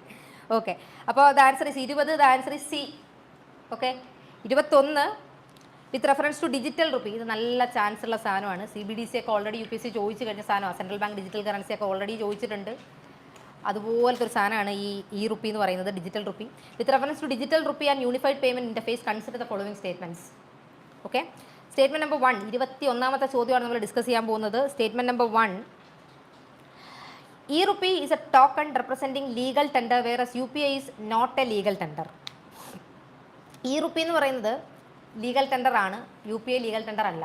അതിൽ കുറച്ച് പേരെങ്കിലും ചിന്തിക്കും UPI ലീഗൽ ടെൻഡർ ആയതുകൊണ്ടാണല്ലോ കൊണ്ടുപോയി സ്കാൻ ചെയ്യുന്നത് എന്നൊക്കെ, അല്ലേ? ഇല്ല, UPI ലീഗൽ ടെൻഡർ അല്ല. കാര്യം എന്താണെന്ന് വെച്ചാൽ ലീഗൽ ടെൻഡർ എന്ന് പറഞ്ഞാൽ അത് അക്സെപ്റ്റ് ചെയ്തേ പറ്റൂ എന്നുള്ള തരത്തിൽ അങ്ങനെ മാൻഡേറ്റ് ഉള്ളതാണ് നമ്മൾ ലീഗൽ ടെൻഡർ മണി എന്ന് പറയുന്നത്. ഇപ്പോൾ UPIയുടെ കാര്യത്തിൽ എന്താണെന്ന് വെച്ചാൽ UPI ചില സ്ഥലങ്ങളിലെങ്കിലും എന്താ പറയണേ, UPI ട്രാൻസാക്ഷൻസ് ഇപ്പം ചില ആൾക്കാർ പറയത്തില്ലേ വേണ്ട, UPI ട്രാൻസാക്ഷൻ വേണ്ട. ഇത് ലീഗൽ ടെൻഡറായിട്ട് റിസർവ് ബാങ്ക് ഓഫ് ഇന്ത്യ അംഗീകരിച്ചിട്ടില്ല UPIയെ. എക്സ്പ്ലനേഷൻ അത് തന്നെയാണോ പറയുന്നത് നോക്കട്ടെ. അതെ, UPI is not a legal tender. It's simply a platform to do digital transaction. Digital transactions നടത്താൻ വേണ്ടിയിട്ടുള്ള ഒരു പ്ലാറ്റ്ഫോം മാത്രമാണ് യൂണിഫൈഡ് പേയ്മെൻറ്റ് ഇൻ്റർഫേസ് എന്ന് പറയുന്നത്, UPI എന്ന് പറയുന്നത്. ഓൾറെഡി ലാസ്റ്റ് ക്ലാസ്സസിലൊക്കെ ഞാൻ നിങ്ങളടുത്ത് പറഞ്ഞു തന്നിട്ടുള്ളതാണ്. UPI, NPCI, BBPS ഈ സാധനങ്ങളൊക്കെ ഇമ്പോർട്ടൻ്റ് ആണ്.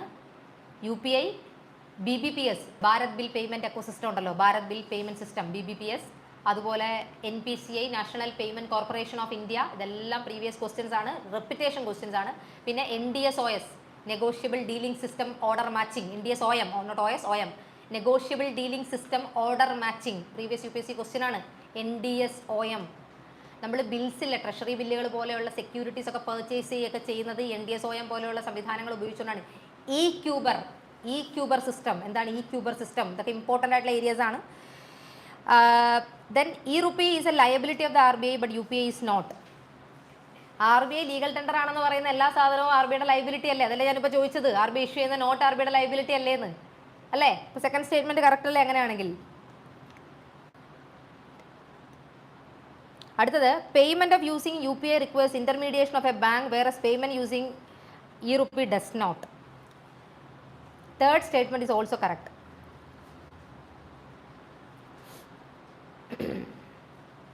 നമ്മളൊരു UPI സംവിധാനം ഉപയോഗിക്കുന്ന സമയത്തോട്ട് ഇന്റർമീഡിയേഷൻ നടക്കുന്നുണ്ട്. ഒരു മെർച്ചന്റ് ബാങ്കർ ഉണ്ട് അവിടെ ഇടയ്ക്ക് ഇത് ഫെസിലിറ്റേറ്റ് ചെയ്യാൻ. നിങ്ങളുടെ ഒരു ബാങ്ക് ഉണ്ട് അവിടെ. ആ സമയം e-rupee എന്ന് പറഞ്ഞാൽ അങ്ങനെയല്ല. അപ്പോൾ നിങ്ങളൊരു നോട്ട് എടുത്ത് കൊടുക്കുന്ന പോലെയാണ്. നോട്ട് എടുത്ത് കൊടുക്കുമ്പോൾ അവിടെ ആരെങ്കിലും ഇടനില നിൽക്കുന്നുണ്ടോ അത് മേടിച്ച് അങ്ങോട്ട് കൊടുക്കാൻ വേണ്ടിയിട്ട്? ഇല്ല. അതുപോലെ തന്നെയാണ് e-rupeeയും, ഡയറക്റ്റ് ആണ് കേട്ടോ. So here the answer is 21st question. The answer is C, all 3. ഞാൻ കുറച്ച് സ്പീഡാണോ സ്ലോ ആണോ? കറക്റ്റ് അല്ലേ? 22nd question. With reference to difference between CRR and SLR, consider the following statement. CRR and SLR.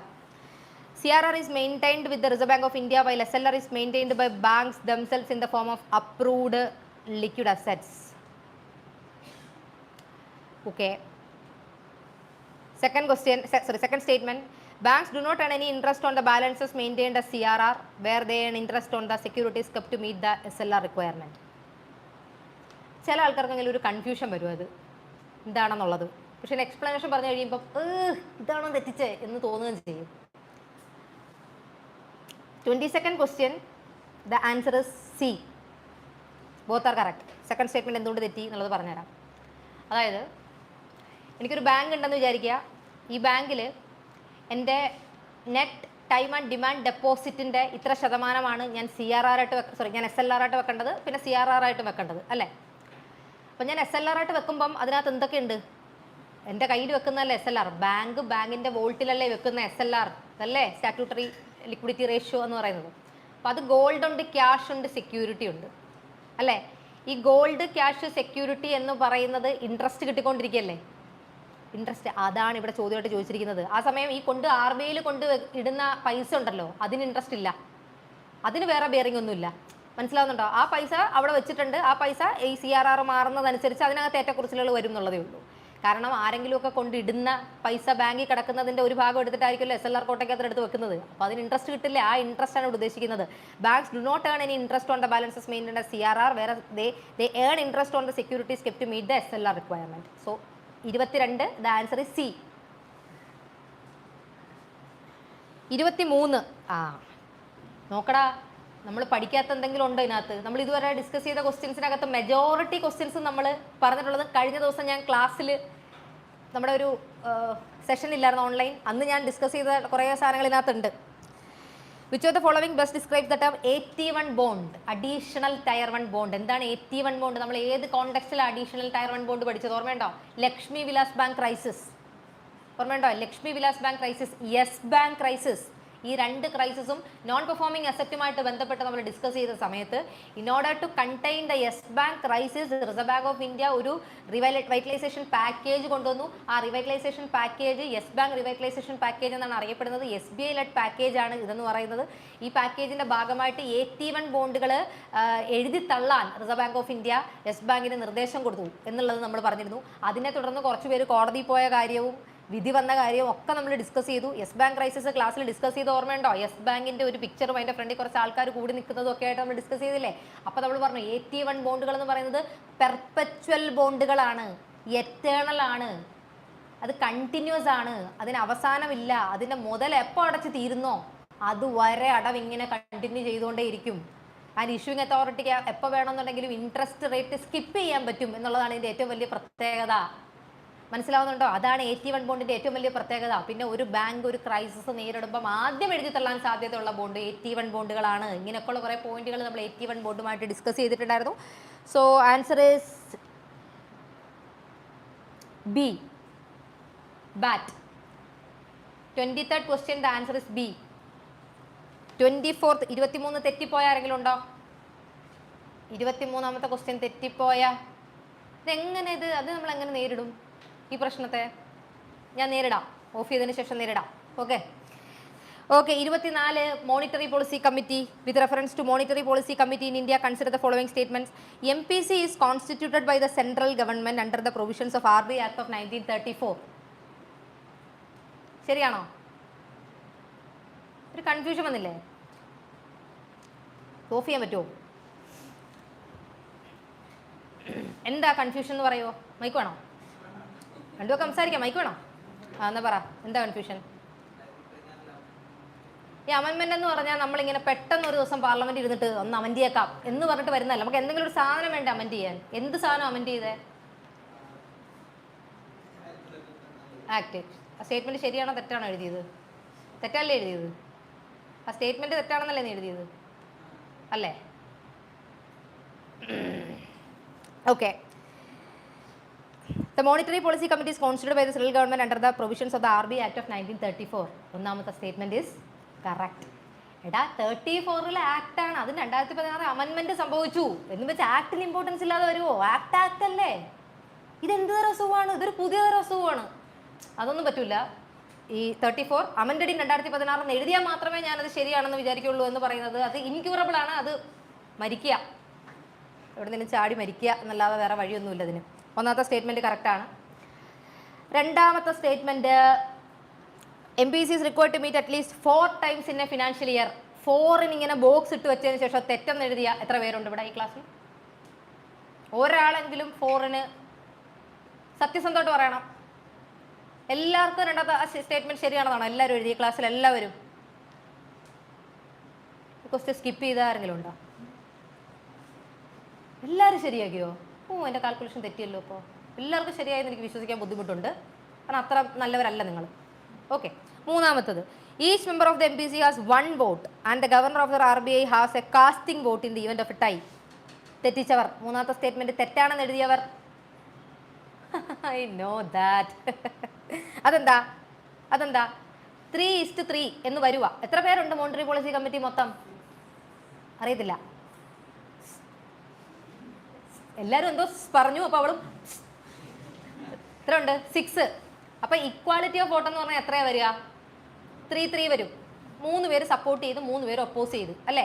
Repo rate 5.50 വെക്കാം എന്നൊരു team പറയുമ്പോൾ മറ്റവർ 3 പേര് പറയാണ് പറ്റൂല. അപ്പം 3 പേരും ഓക്കെ 3 പേര് പറ്റൂല, ഇങ്ങനെ വരുന്ന സിറ്റുവേഷൻ ആണ്. അതല്ല ഇക്വാളിറ്റി ഓഫ് വോട്ട് എന്ന് പറയുന്നത്. ഇവിടെ നമ്മളോട് പറഞ്ഞിരിക്കുന്നത് ഗവർണർക്ക് കാസ്റ്റിംഗ് വോട്ട് ഉണ്ടെന്നാണ് പറഞ്ഞത്. ഈവന്റ് ഓഫ് ടൈം പറഞ്ഞല്ലേടാ ക്ലാസ്സിൽ. ഏയ് ഇവിടെ നോക്ക്, പറഞ്ഞല്ലേ ക്ലാസ്സിൽ. അപ്പം നീ എന്ത് വിചാരിച്ചു? ഗവർണർ തിരിഞ്ഞിരിക്കുമോ? അപ്പോൾ എനിക്ക് വോട്ട് ചെയ്യാൻ വയ്യാന്ന് പറഞ്ഞിട്ട് ഗവൺമെന്റ് പിണങ്ങിയിട്ട് ഗവർണർ ഇങ്ങനെ ഇരിക്കുമോ തിരിഞ്ഞ്? ഇല്ല, പുള്ളി കാസ്റ്റിംഗ് വോട്ട് ചെയ്യും. അതുകൊണ്ട് തന്നെ ഞാൻ പറഞ്ഞില്ലേ, ഗവർണർ എന്ത് പറയണോ അത് നടക്കുള്ളൂ. പുള്ളി ഉൾപ്പെടുന്ന 6 അംഗ കമ്മിറ്റി. എന്തൊരു സൗണ്ട് കേൾക്കുന്നത്?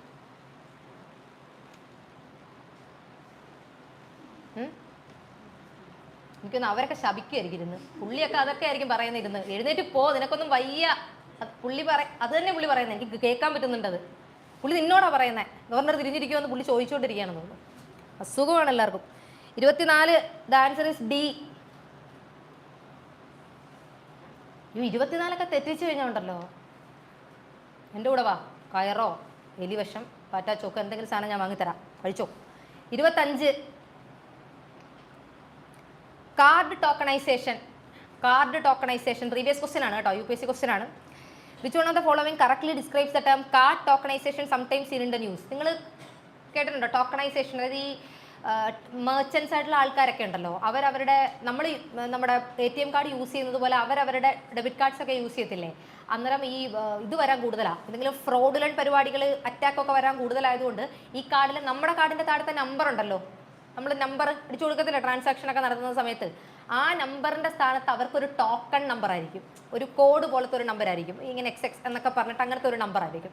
അതെന്തിനാന്ന് വെച്ചാൽ ഇങ്ങനത്തെ ഫ്രോഡ് പരിപാടികൾ നടക്കാതിരിക്കാൻ വേണ്ടി. ഇത് മാൻഡേറ്ററി ആണ്, എല്ലാ മെർച്ചൻസും അത് ചെയ്യണം എന്നുള്ളത് മാൻഡേറ്ററി ആണ്. അങ്ങനത്തെ ഒരു പരിപാടിയാണ് കാർഡ് ടോക്കണൈസേഷൻ എന്ന് പറയുന്നത്. അപ്പോൾ ഇവിടെ ചോദ്യം ചോദിച്ചിരിക്കുന്നത് which of the following correctly describes the term card tokenisation sometimes seen in the news? It refers to linking a debit or credit card. It refers to replacement of actual card details with a unique alternate code and token. എടാ ഇത് easy അല്ലേ? Option തെറ്റിച്ചവരാരെങ്കിലും? എന്താ answer എഴുതിയ കുട്ടി? C എഴുതിയോ? It refers to storing all card transactions on the NPCI server for settlement purpose. വയ്യാത്ത കുട്ടിയാണ് നീ. ഇതിനകത്ത് ഓപ്ഷന് ടോക്കൺ കിടപ്പുണ്ട്, കോഡ് കിടപ്പുണ്ട്, കാർഡിനും കിടപ്പുണ്ട്. എന്നാലും അത്ര ഈസി ആയിട്ട് UPSC ഇടില്ല എന്ന് വിചാരിച്ചിട്ട് സി എഴുതി. കൊള്ളാം, വെരി ഗുഡ് സ്ട്രാറ്റജി. തോറ്റുപോകും. 26 question. Which of the following is or are features of perfectly competitive market? UPSC സാധാരണ ഈ സൈസ് എടുക്കാറില്ല. UPSC എന്നാലും കുഴപ്പമില്ല. മൊണോപ്പൊളിസ്റ്റിക് കോമ്പറ്റീഷൻ, പെർഫെക്റ്റ് കോമ്പറ്റീഷൻ ഒക്കെ എന്താണെന്ന് ജസ്റ്റ് ഒന്ന് നോക്കിയിട്ട് അത്ര ഇതായിട്ട് ഇതുവരെ ചോദിച്ചിട്ടില്ല. അല്ലാത്ത UPSC എക്സാംസിനൊക്കെ ചോദിച്ചു കണ്ടിട്ടുണ്ട്. നമ്മുടെ പരീക്ഷയ്ക്ക് ഈ സാധനം അധികം അടിച്ചിട്ടില്ല. പക്ഷേ NCERT ഉണ്ട്, അതുകൊണ്ടൊന്ന് റെഫർ ചെയ്തേക്ക്. ഒരു പെർഫെക്റ്റ്ലി കോമ്പറ്റേറ്റീവ് മാർക്കറ്റ് എന്ന് പറഞ്ഞാൽ അതിൻ്റെ ഫീച്ചേഴ്സ് താഴെ പറയുന്നവയിൽ എന്താണെന്നാണ് ചോദിച്ചേക്കുന്നത്. ഒന്ന്, a market consists of a large number of buyers and sellers. See, as the name rightly suggests, എന്താണ്? പെർഫെക്റ്റ് കോമ്പറ്റീഷൻ ആണ്, പെർഫെക്റ്റ് കോമ്പറ്റേറ്റീവ് മാർക്കറ്റ് ആണ്. Market consist of a large number of buyers and sellers.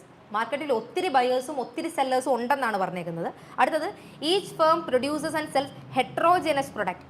ഓരോ ഫേമും heterogeneous ആയിട്ടുള്ള, അതായത് പല products ആണ് produce ചെയ്യുന്നത് എന്നുള്ളതാണ്. അപ്പോൾ പല പ്രൊഡക്ട്സ് ആണ് പ്രൊഡ്യൂസ് ചെയ്യുന്നുണ്ടെങ്കിൽ അവിടെ പെർഫെക്റ്റ് കോമ്പറ്റീഷൻ ഉണ്ടാവാനായിട്ടുള്ള സാധ്യത കുറവാണ്. നമ്മളെല്ലാവരും ഒരേ കാര്യം, ഇപ്പം നമ്മളെല്ലാവരും ഒരേ എക്സാമിന് പ്രിപ്പയർ ചെയ്യുന്നവരായതുകൊണ്ടാണ് നമുക്ക് കോമ്പറ്റീഷൻ മനസ്സിലാവുന്നത്. അതാണ് ലോജിക്ക്. ആ പേരിൽ തന്നെ അത് എവിഡൻ്റ് ആണ്. അപ്പം അത് മാത്രമല്ല, ഹെട്രോജിനസിന് പകരം എന്ത് വന്നാലായിരിക്കും അവിടെ ശരിയാവുക? Homogeneous. So 26 the answer is A. Okay ആണോ? വെറുതെ ചിന്തിച്ചാൽ തന്നെ ശരിയാക്കാവുന്ന കാര്യങ്ങളാണ്. അത് ആ ടേം ഡീകോഡ് ചെയ്താൽ തന്നെ നമുക്ക് അതിന് ആൻസർ കിട്ടും. And 27th question. In the context of monetary aggregates published by RBI, consider the following statements. M2 is more liquid than M3. Unlike M3, M2 includes time deposit held by commercial banks. ഈ question 27th question നമുക്ക് last discuss ചെയ്യാം. ഞാൻ നിങ്ങൾക്ക് M0, M1, M2, 3 ഒക്കെ പറഞ്ഞുതരാം. ഇപ്പോൾ പറഞ്ഞുതരാം, last discuss ചെയ്യാം. 27th question, the answer is C. Statement 1 is correct and 2 is incorrect. Okay ആണോ?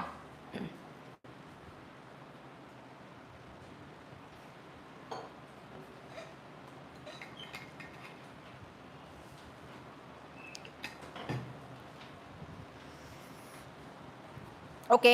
സോ 28 നാഷണൽ ഡിസ്പോസിബിൾ ഇൻകം എന്താണെന്നാണ് 28ാമത്തെ ചോദ്യം. National disposable income, total income earned by households in a country, total value of goods and services produced in a country, the maximum amount of goods and services a domestic economy has at its disposal,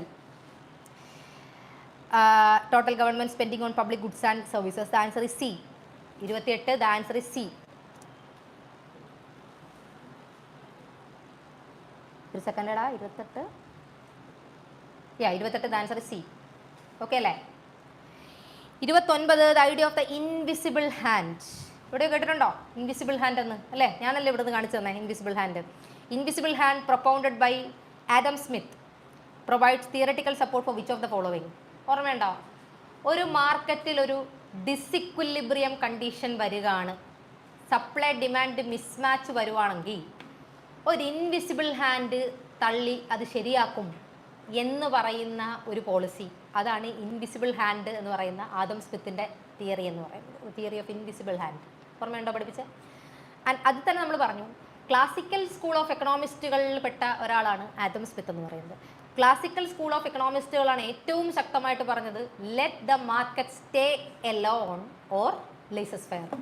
അല്ലേ, market ഒറ്റയ്ക്ക് നിൽക്കട്ടെ, there is no need for government intervention in the market. ഒരു മാർക്കറ്റിൽ ഗവൺമെൻറ്റിൻ്റെ intervention ആവശ്യമില്ല എന്ന് ഏറ്റവും അധികം പറഞ്ഞ 1776 മുതലാണ് നമ്മളിത് കണ്ടുവരുന്നത്, ഈ ക്ലാസിക്കൽ സ്കൂളിൻ്റെ ഒരു പരിപാടി. കാരണം ആദം സ്മിത്തിൻ്റെ വെൽത്ത് ഓഫ് നേഷൻസ് എന്ന് പറയുന്ന an enquiry into the nature and causes of wealth of nations എന്ന് പറയുന്ന പുസ്തകത്തിലാണ് അദ്ദേഹം ഈ തിയറീസ് ഒക്കെ തന്നെ ക്ലിയർ ആയിട്ട് പറഞ്ഞു വെച്ചിട്ടുള്ളത്. അദ്ദേഹത്തിൻ്റെ ഒരുപാട് ഫേമസ് ആയിട്ടുള്ള ബുക്കുകളുണ്ട്. ആദം സ്മിത്തിൻ്റെ മറ്റൊരു ഫേമസ് ആയിട്ടുള്ള ബുക്കാണ് the theory of moral sentiments.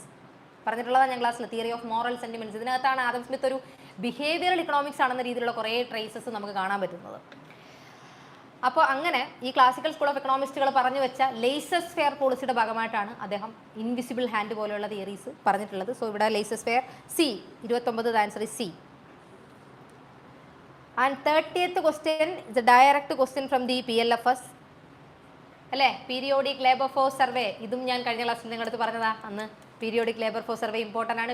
ഞാൻ വേരിയബിൾസ് നോക്കാനുള്ള ഇത്ര ഈസി ആയിട്ട് ഞാനിടില്ല, ഞാൻ ട്രെൻഡ് നോക്കാനാണ് പറഞ്ഞത്. WPRൻ്റെ ട്രെൻഡ്, ലേബർ ഫോഴ്സ് പാർട്ടിസിപ്പേഷൻ്റെ ട്രെൻഡ് എങ്ങനെയാണ്, അൺഎംപ്ലോയ്മെൻറ്റ് റേറ്റിൻ്റെ ട്രെൻഡ് എങ്ങനെയാണ്. The unemployment rate of the country shows a declining trend. ഇന്ത്യയിൽ അൺഎംപ്ലോയ്മെൻറ്റ് റേറ്റ് കുറഞ്ഞുകൊണ്ടിരിക്കുകയാണ് എന്നാണ് ഏറ്റവും റീസെൻ്റ് ആയിട്ടുള്ള ബജറ്റ് പറഞ്ഞിട്ടുള്ളത്. ഇപ്പോൾ ഡിസ്കസ് ചെയ്യാം. ഓക്കെ, സോ ഇവിടെ worker population ratio percentage of the employed persons in the total population. Correct അല്ലേ ചോദിച്ചേക്കുന്നത്? കറക്റ്റ് എന്നല്ലേ ചോദിച്ചേക്കുന്നത്? അതെ, 30 C. Labour force participation rate is a percentage of people in the population who are either employed, looking for work or are available for work. അതെ, C. The answer is C, 30 C. Okay ആണോ? 30 തെറ്റിച്ച എത്ര പേരുണ്ട്? 30 തെറ്റിപ്പോയ ആരെങ്കിലും ഉണ്ടോ? തിരിച്ചാണെന്ന് വിചാരിച്ചോ? അതുകൊണ്ടാണോ തെറ്റിയേ? അതെടുത്ത് ഇവിടെ ഇതെടുത്തിൽ അവിടെയും കൊടുത്തിരിക്കുകയാണെന്ന് വിചാരിച്ചായിരിക്കും അല്ലേ? ഓക്കെ, 31 തെറ്റിയവർക്ക് ക്ലാസ്സിൽ നിന്നും പോവാം, ഓൺലൈനുള്ളവർക്ക് ഇറങ്ങിപ്പോവാം. 31 commercial paper, treasury bill, certificate of deposits, preference share. Which of the above are considered money market instruments in India? ഒരൊറ്റ ഒരെണ്ണം എലിമിനേറ്റ് ചെയ്തോ, ആൻസർ കിട്ടി. ആ എലിമിനേറ്റ് ചെയ്യാൻ എന്തെളുപ്പം! ആഹാ.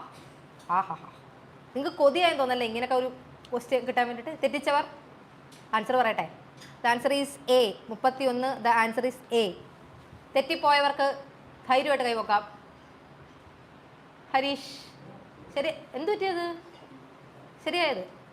തെറ്റിപ്പോയവർ സത്യസന്ധമായി പറയൂ. 31 ആരുമില്ല എന്നുവെച്ചാൽ എൻ്റെ ജന്മസഫലോ എന്നാണോ എൻ്റെ അർത്ഥം? 31 എല്ലാവർക്കും ശരിയായോ? Oh my God, I can't believe this. നിങ്ങൾക്ക് 31 ശരിയാണോ? രണ്ടുപേർക്കും മിടുക്കന്മാരാ. ടഫ് കോമ്പറ്റീഷൻ ആണെന്ന് തോന്നുന്നല്ലോ ഇവർ തരുന്നല്ലേ, ഔട്ട്സൈഡേഴ്സ്. ഓക്കെ, സോ 31ൻ്റെ അതിനകത്ത് ഏതാ അല്ലാത്ത?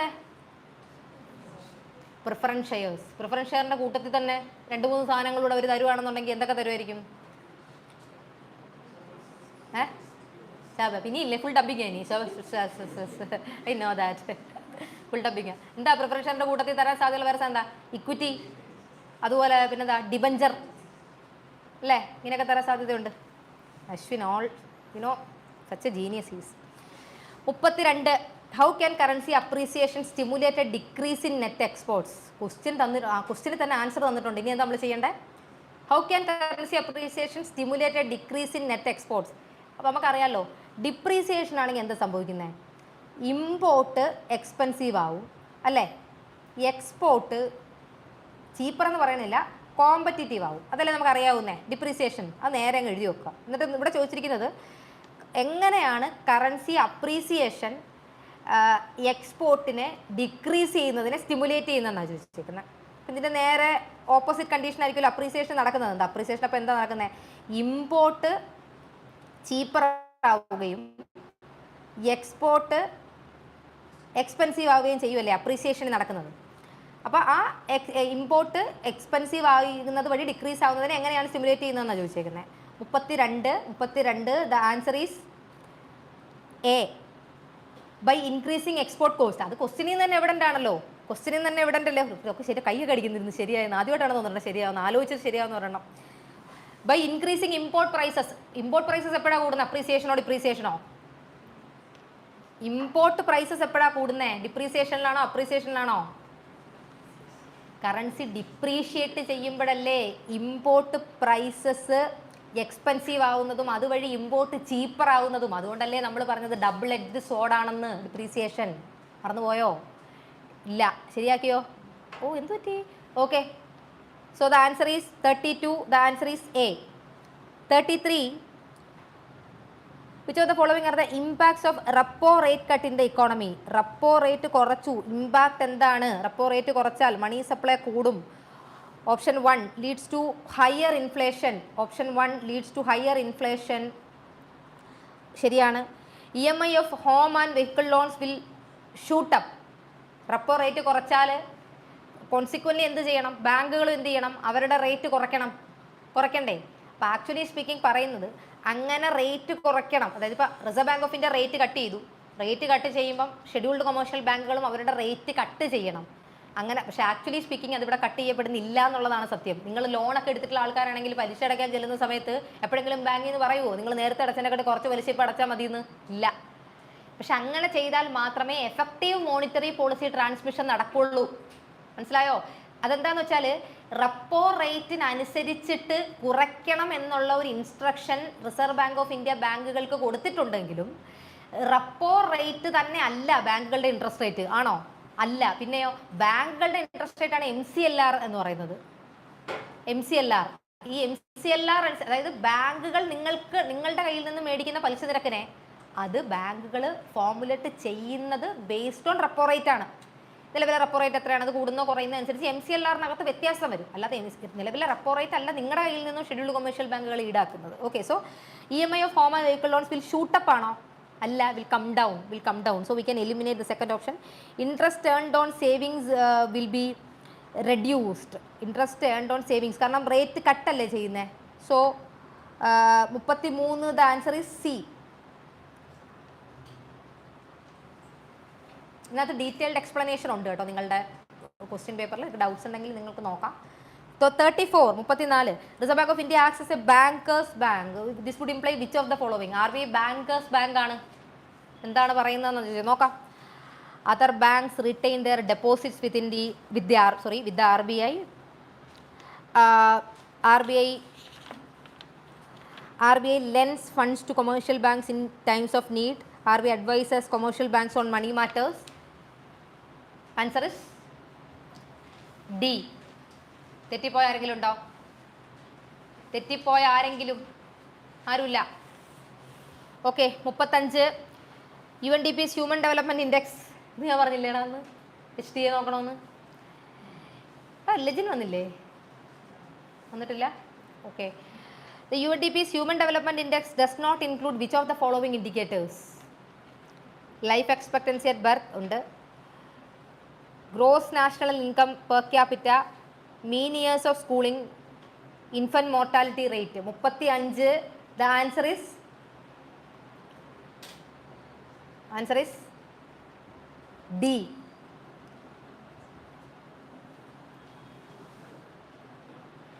Long health education standard of living എന്നുള്ള 3 ഡൈമെൻഷനുകളാണ് എന്തിനുള്ളത്? ഹ്യൂമൻ ഡെവലപ്മെൻറ്റ് ഇൻഡെക്സിനുള്ളത്. UNDP ആണ് ഹ്യൂമൻ ഡെവലപ്മെൻറ്റ് ഇൻഡെക്സ് പുറത്തിറക്കുന്നത്. ഹ്യൂമൻ ഡെവലപ്മെൻറ്റ് ഇൻഡെക്സിന് 3 ഡൈമെൻഷനുകളാണുള്ളത്. ഒന്നാമത്തെ ഡൈമെൻഷൻ ഹെൽത്ത്, രണ്ടാമത്തെ ഡൈമെൻഷൻ എഡ്യൂക്കേഷൻ, മൂന്നാമത്തെ ഡൈമെൻഷൻ സ്റ്റാൻഡേർഡ് ഓഫ് ലിവിങ്. ഇതിനെ കറക്റ്റ് UNDPയുടെ ഭാഷയിൽ പറയുവാണെങ്കിൽ ഹെൽത്തിന് അവർ പറഞ്ഞിരിക്കുന്നത് ലോങ് ആൻഡ് ഹെൽത്തി ലൈഫ് അങ്ങനെയാണ്. എഡ്യൂക്കേഷൻ അവർ പറഞ്ഞിരിക്കുന്നത് നോളജ് എന്നാണ്. സ്റ്റാൻഡേർഡ് ഓഫ് ലിവിങ്ങിന് അവർ പറഞ്ഞിരിക്കുന്നത് ഡീസൻറ്റ് സ്റ്റാൻഡേർഡ് ഓഫ് ലിവിങ് അങ്ങനെയാണ് പറഞ്ഞിരിക്കുന്നത്. ഇത് മൂന്നും മെഷർ ചെയ്യാൻ വേണ്ടിയിട്ടുള്ള ഇൻഡിക്കേറ്റേഴ്സ് ഉണ്ട്. ഈ ഇൻഡിക്കേറ്റേഴ്സ് എന്ന് പറയുന്നത് ഹെൽത്തിൻ്റെത് മെഷർ ചെയ്യാനുള്ള ഇൻഡിക്കേറ്റർ ലൈഫ് എക്സ്പെക്റ്റൻസിയാണ്, നോട്ട് ഇൻഫൻറ്റ് മോർട്ടാലിറ്റി. ക്ലാരിറ്റി വേണം, അല്ലെങ്കിൽ തെറ്റിപ്പോവും. Life expectancy 1. 2 പിന്നെ എഡ്യൂക്കേഷനകത്ത് എക്സ്പെക്റ്റഡ് ഇയേഴ്സ് ഓഫ് സ്കൂളിങ്ങും മീൻ ഇയേഴ്സ് ഓഫ് സ്കൂളിങ്ങും ഞാൻ ക്ലാസ്സിൽ പറഞ്ഞിട്ടുണ്ട്. എക്സ്പെക്റ്റഡ് ഇയേഴ്സ് ഓഫ് സ്കൂളിങ്ങും മീൻ ഇയേഴ്സ് ഓഫ് സ്കൂളിങ്ങും. 3 സ്റ്റാൻഡേർഡ് ഓഫ് ലിവിംഗ് എന്ന് പറയുന്നത് GNI പെർ ക്യാപിറ്റ.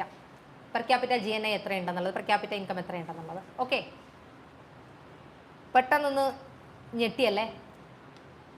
തെറ്റിപ്പോയ എത്ര പേരുണ്ട്? ഏതാ എഴുതിയത്? സി എഴുതിയോ?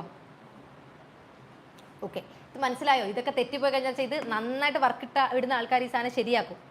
അല്ലെങ്കിൽ പോയില്ലേ, 2 മാർക്ക് പോയില്ലേ? ഓക്കെ, അടുത്തത് 36ാമത്തെ ചോദ്യം. Indian economy overall money supply is ₹5 lakh crore. M3 5 lakh ആണ്.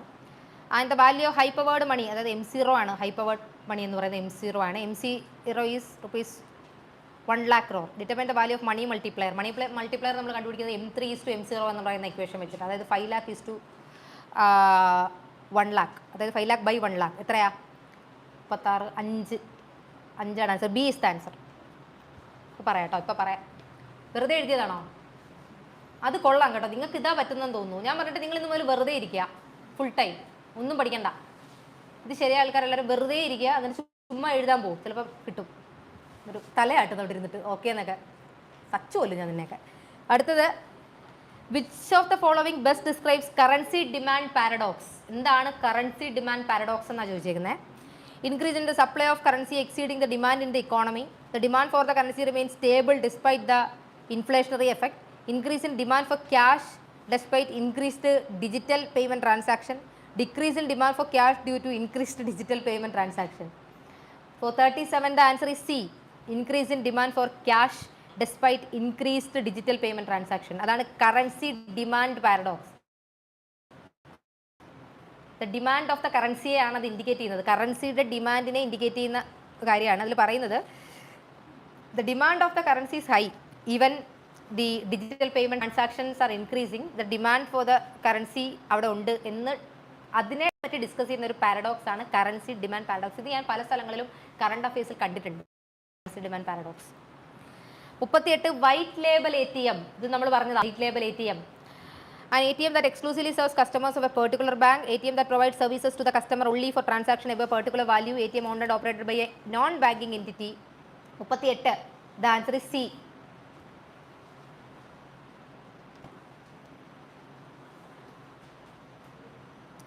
എടാ ഒരു സെക്കൻഡ്, ഇതിൻ്റെയൊക്കെ ആൻസർ ഞാനങ്ങ് പറഞ്ഞതാ. ഞാൻ ഇതിനകത്ത് കീഴിൽ നോക്കട്ടെ. 36 the answer is B. Correct അല്ലേ? 37 സി. ഇതിനാണ് ഞാൻ പറഞ്ഞത്. 38 C. Okay okay. 39 which of the following is the common characteristic of wholesale central bank digital currency and retail central bank digital currency. It can be used for person to person payments. It has no denomination. It's an account based CBDC. So just a second. ഇതിൽ കൊടുത്തിരിക്കുന്ന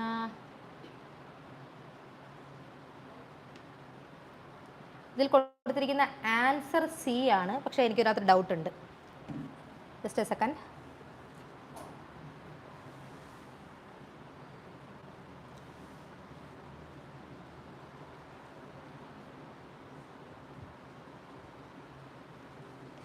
retail CBDC person to person transaction ആയിരിക്കും. പക്ഷേ wholesale CBDC person to person transaction ആവാനായിട്ടുള്ള സാധ്യത കുറവാണ്. അപ്പോൾ അത് തെറ്റല്ലേ ആക്ച്വലി? കുട്ടി കൊടുത്തിരിക്കുന്നത് ശരിയാണ്. അതൊരു സെക്കൻഡ്, നിങ്ങളെ കീ തെറ്റാണ്. നോക്കട്ടെ. സെക്കൻഡ് സ്റ്റേറ്റ്മെൻറ്റ്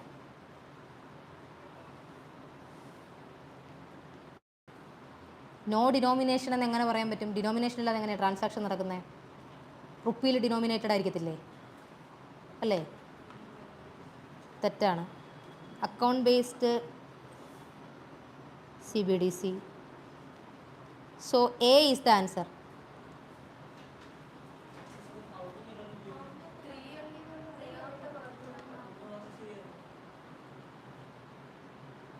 ഓ സോറി. ഓക്കെ. അപ്പോൾ C is the answer. ഞാൻ വിചാരിച്ചത് only 1 only 3 എന്നുള്ള രീതി കേട്ടിരിക്കുന്നതാണ്. ഓക്കെ, ഞാൻ ഉദ്ദേശിച്ചത് നിങ്ങൾക്ക് മനസ്സിലായല്ലോ. ഓക്കെ, ശരി. ഇപ്പോൾ ഒന്നാമത്തെ സ്റ്റേറ്റ്മെൻറ്റ് തെറ്റ്, രണ്ടാമത്തെ സ്റ്റേറ്റ്മെൻറ്റ് തെറ്റ്, മൂന്നാമത്തെ സ്റ്റേറ്റ്മെൻറ്റ് ശരിയോ? only 3 only. ശരി. 39 C. 40. A positive value of net international investment position reveals that a country is a creditor nation.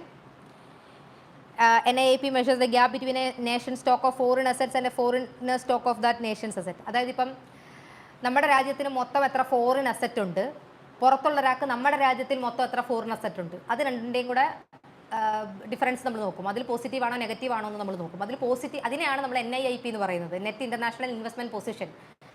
Okay, ആ നെറ്റ് ഇൻ്റർനാഷണൽ ഇൻവെസ്റ്റ്മെൻറ്റ് പൊസിഷനിൽ നമ്മൾ പോസിറ്റീവ് ആണെന്ന് വെച്ചാൽ അതിൻ്റെ അർത്ഥം നമുക്ക് കൂടുതൽ അസറ്റ് ഉണ്ടെന്നും, നെഗറ്റീവ് ആണെന്ന് വെച്ചാൽ അതിൻ്റെ അർത്ഥം ഫോറിനർക്ക് കൂടുതൽ അസറ്റ് ഉണ്ടെന്നും, അവരെക്കാട്ടി കുറവാണ് നമുക്കും എന്നുള്ളതാണ് അതിൻ്റെ അർത്ഥം എന്ന് പറയുന്നത്.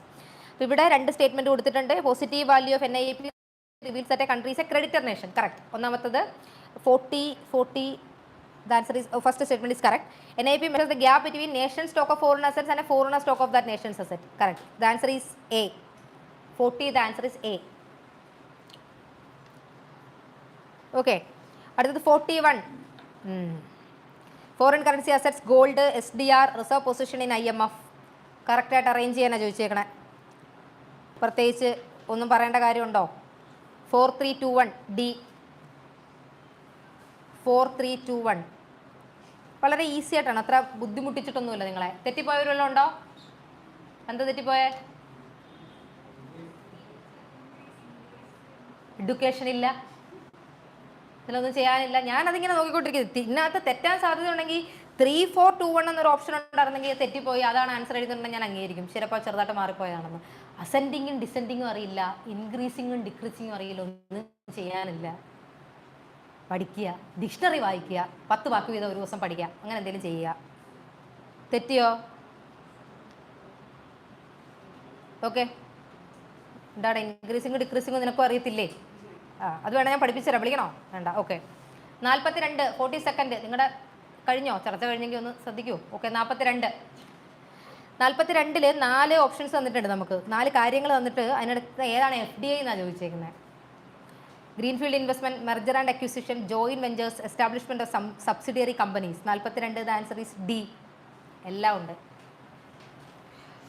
Okay, again 43. Pure static. Generally, core inflation tends to be more stable than headline inflation. In India, WPI is used to measure headline inflation. രണ്ടാമത്തെ സ്റ്റേറ്റ്മെന്റ് ശരിയാണോ തെറ്റാണോ? ഇന്ത്യയുടെ ഹെഡ്ലൈൻ ഇൻഫ്ലേഷൻ ഏതാ? ഇരിക്കുന്നല്ലോ, നോക്കിക്കൊണ്ടിരിക്കുകയാണ്. ഇന്ത്യയുടെ ഹെഡ്ലൈൻ ഇൻഫ്ലേഷൻ ഏതാ? CPI തന്നെ, കാരണം എല്ലാവരും അത് പറഞ്ഞു, CPI. പിന്നെ എൻ്റെ കാര്യം മിസ്സിന് അറിയാമല്ലോ, ചോദ്യം ചോദിച്ചാൽ ഞാൻ അവിടെ ഇരിക്കും കുറച്ച് നേരം. ഉള്ളി പറയുന്നുണ്ട് അവള്, അതാണ് അതിനകത്ത് രസം. ഉള്ളിൽ ഇങ്ങനെ എനിക്ക് കേൾക്കാതെ. Generally core inflation tends to be more stable than headline inflation. ആണോ? ആണോ? അപ്പോൾ പെട്ടെന്ന് സ്റ്റക്ക് ആവുമല്ലേ പെട്ടെന്ന് ചോദിക്കുമ്പോഴത്തേക്കും? കുറച്ച് പേരെങ്കിലും ഹെഡ്ലൈൻ കോർ എന്താടാ ഹെഡ്ലൈൻ എന്ന് പറഞ്ഞാൽ എല്ലാം ഇല്ലേടാ. ഹെഡ്ലൈനിൽ നിന്ന് ഫുഡ് ആൻഡ് ഫ്യൂവൽ നമ്മൾ ഡിഡക്ട് ചെയ്തിട്ട് കോർ കണ്ടുപിടിക്കുന്നത് തന്നെ ഈ സ്റ്റേബിൾ ആയിട്ടുള്ള സാധനം കണ്ടുപിടിക്കാൻ വേണ്ടിയിട്ടല്ലേ. കാരണം നമ്മൾ ഫുഡ് ആൻഡ് ഫ്യൂവലിനെ നമ്മൾ വോളറ്റൈൽ ആയിട്ടുള്ളതായിട്ടല്ലേ കൺസിഡർ ചെയ്യുന്നത് അല്ലേ. സോ ഒന്നാമത്തത് കറക്റ്റ് അല്ലേ? കറക്റ്റ് ആണ്. അടുത്ത ക്വസ്റ്റ്യൻ വീണ്ടും CPI WPI. ഇത് തെറ്റിപ്പോയവരെ വീണ്ടും കുത്തി വേദനിപ്പിക്കാൻ വേണ്ടി അടുത്ത ചോദ്യം ഇതാ വരികയാണ്. CPI WPI നോക്കടാ. Both WPI and CPI are published by Ministry of Statistics and Program Implementation of India. വരച്ച് പഠിപ്പിച്ച് എഴുതി വരച്ച് അവസാനം നമ്മളോട് അവർ തന്നെ ചോദിച്ചു, ഒന്ന് നിർത്തൂ നാണമില്ലേ എന്ന് ചോദിച്ചു. എന്തൊക്കെ ഇവിടെ എഴുതി? IIP എഴുതി, 8 കോർ ഇൻഡസ്ട്രീസ് എഴുതി, CPI എന്തൊക്കെ CPI?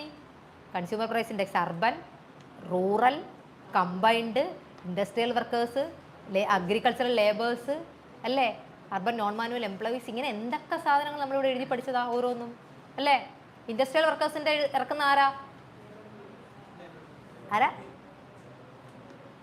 ആദ്യം തെറ്റിപ്പോയില്ലായിരുന്നല്ലോ. ആദ്യം എന്തോ പറഞ്ഞ അതേത് ബോഡി? സ്വന്തമായിട്ടെന്തോ ഉണ്ടാക്കിയത് ഒരു സ്റ്റാറ്റ്യൂട്ടറി ബോഡി. അവളുടെ സ്റ്റാറ്റ്യൂട്ട് വെച്ചൊരു ബോഡി ഉണ്ടാക്കിയിട്ട് അതാണെന്ന്. ഇൻഡസ്ട്രിയൽ വർക്കേഴ്സിൻ്റെ ആരാ ഇറക്കുന്നത്? Labour bureau. പഠിച്ചിട്ടില്ലേ ലേബർ ബ്യൂറോ? പ്രീവിയസ് ക്വസ്റ്റ്യൻ ആണ് കേട്ടോ ഇൻഡസ്ട്രിയൽ വർക്കേഴ്സൊക്കെ. അപ്പോൾ ഇവിടെ രണ്ടും തെറ്റല്ലേ? രണ്ടും ഇറക്കുന്നത് മോസ്പി ആണെന്ന് പറഞ്ഞാൽ തെറ്റല്ലേ? അടുത്തത് മോസ്പി ആണെന്നായിരിക്കും നിങ്ങൾക്ക് ക്വസ്റ്റ്യൻ ചോദിക്കാൻ പോകുന്നത്. അല്ല, ഒന്നേ ചോദിക്കും CSO, അല്ലേ ചോദിക്കും NSO, അങ്ങനെ ചോദിക്കുള്ളൂ. കാരണം അത് വരുന്നത് എന്തിനാ? I know, you know. Unlike WPI, CPI does not include the change in prices of services. WPI പോലെ അല്ല. CPI സർവീസസിൻ്റെ പ്രൈസസ് ഇൻക്ലൂഡ് ചെയ്യുന്നില്ല എന്നാണ് പറഞ്ഞേക്കുന്നത്. ശരിയാണോ?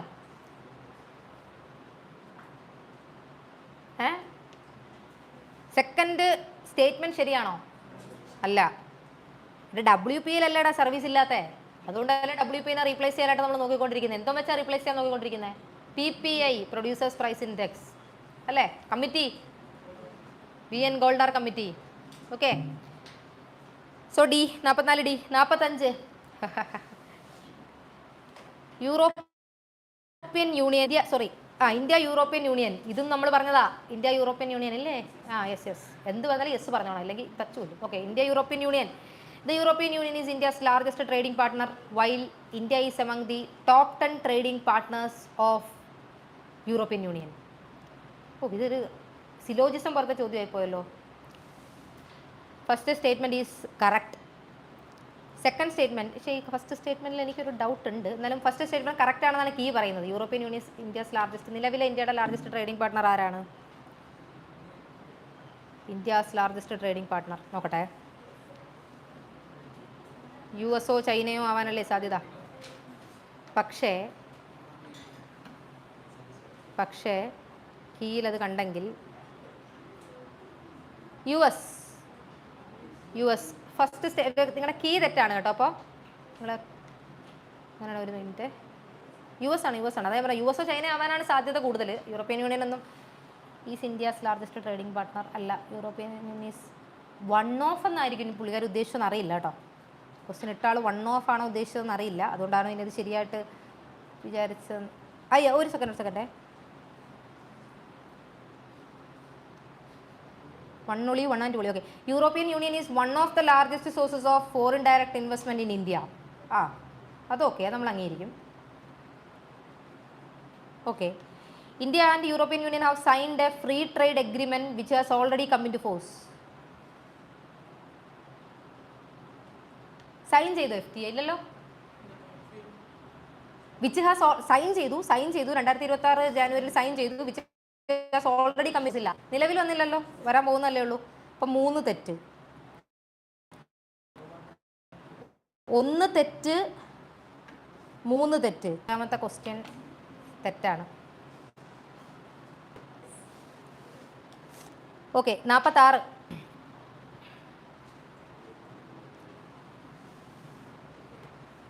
46 with reference to treasury bills, consider the following statements. They are long-term capital market instruments.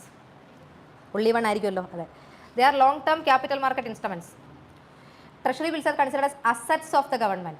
Foreign purchase is allowed in treasury bills. Only one. 46 correct അല്ലേ ചോദിച്ചേക്കുന്നത്? 46A. തെറ്റിപ്പോയവർ 46 തെറ്റിപ്പോയവർ ഏതാ എഴുതിയേ? only 2 എഴുതി കാണും അല്ലേ? വെറൈറ്റി. രണ്ടാമത്തെ ഏതാ statement? Assets of the government. അങ്ങനെ എഴുതിയോ? Very good, nice. Okay. 47 അങ്ങോട്ട് ഞാൻ നോക്കുന്നില്ല, ഇത് കഴിഞ്ഞു വാ. 47 എന്തോ പൂർവ്വജന്മ സുഹൃതം ചെയ്തതുകൊണ്ടാണ് ഇതിവിടെ ഈ സ്റ്റാൻഡ് ഇവിടെ ഇരിക്കുന്നതെന്ന് മാത്രം കരുതിയാൽ മതി. Okay. 47 consider the following statement. If the GDP of the country is rising, the welfare may not rise as a consequence. If the GDP of the country is rising, the welfare may not rise as a consequence. Okay. GDP does not account for positive and negative externalities. 47 the answer is A, I think A. 47A. GDP കൂടുന്നെന്ന് വെച്ചിട്ട് welfare കൂടണം എന്നുള്ളത് നിർബന്ധമുണ്ടോ? ഇല്ല അല്ലേ? അതുപോലെ GDP ഒരു quantitative മെഷറാണ്. GDP എന്ന് പറയുന്നത് നമ്മുടെ ഗ്രോത്ത് എത്രയാണ് എന്നുള്ളതാണ്. അതിനകത്ത് എക്സ്റ്റേണാലിറ്റീസ്, എന്താ എക്സ്റ്റേണാലിറ്റീസ് എന്ന് പറയുന്നത്?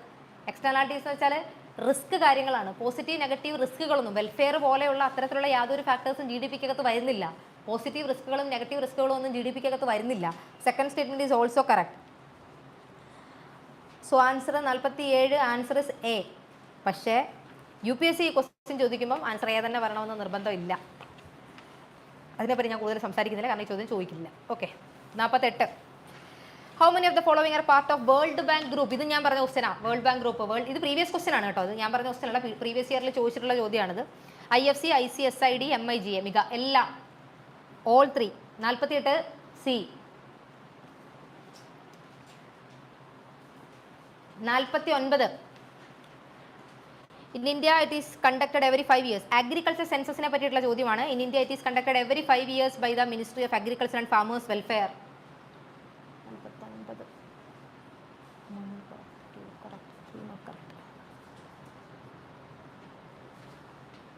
നോ ഓക്കെ ഓരോ 5 വർഷം കൂടുമ്പോഴാണ് അഗ്രികൾച്ചർ സെൻസസ് നടക്കുന്നതെന്ന് അവർ പറയുന്നത്. ശരിയാണോ? അല്ല. എന്തായിരിക്കും? സെൻസസ് അല്ലേ? ഇപ്പോൾ സ്വാഭാവികമായിട്ട് ഓരോ 10 വർഷം കൂടുമ്പോഴും നടക്കാനുള്ള സാധ്യത കൂടുതൽ എന്ന് നമ്മൾ ചിന്തിക്കും.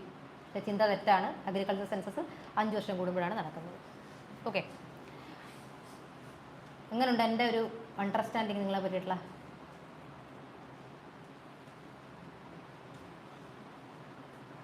രണ്ടാമത്തെ statement, it's A central sector scheme. തോന്നുന്നുണ്ടോ? അഗ്രികൾച്ചർ സെൻസസ് ആണ്.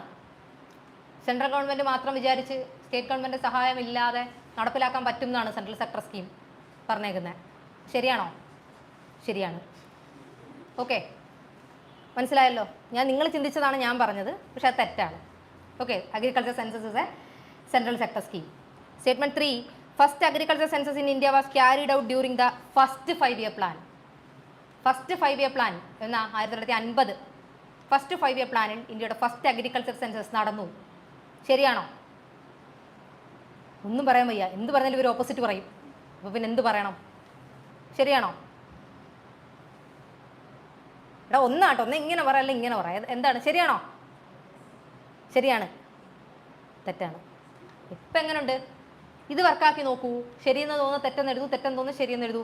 മൂന്നാമത്തത് സ്റ്റേറ്റ്മെന്റ് തെറ്റാണ്. It is incorrect. 2021-22 സോറി 1970-71 അതായത് ഇന്ത്യയുടെ 4th 5-year പ്ലാന്റെ സമയത്താണ് നമ്മുടെ ഫസ്റ്റ് അഗ്രികൾച്ചർ സെൻസസ് നടക്കുന്നത് കേട്ടോ.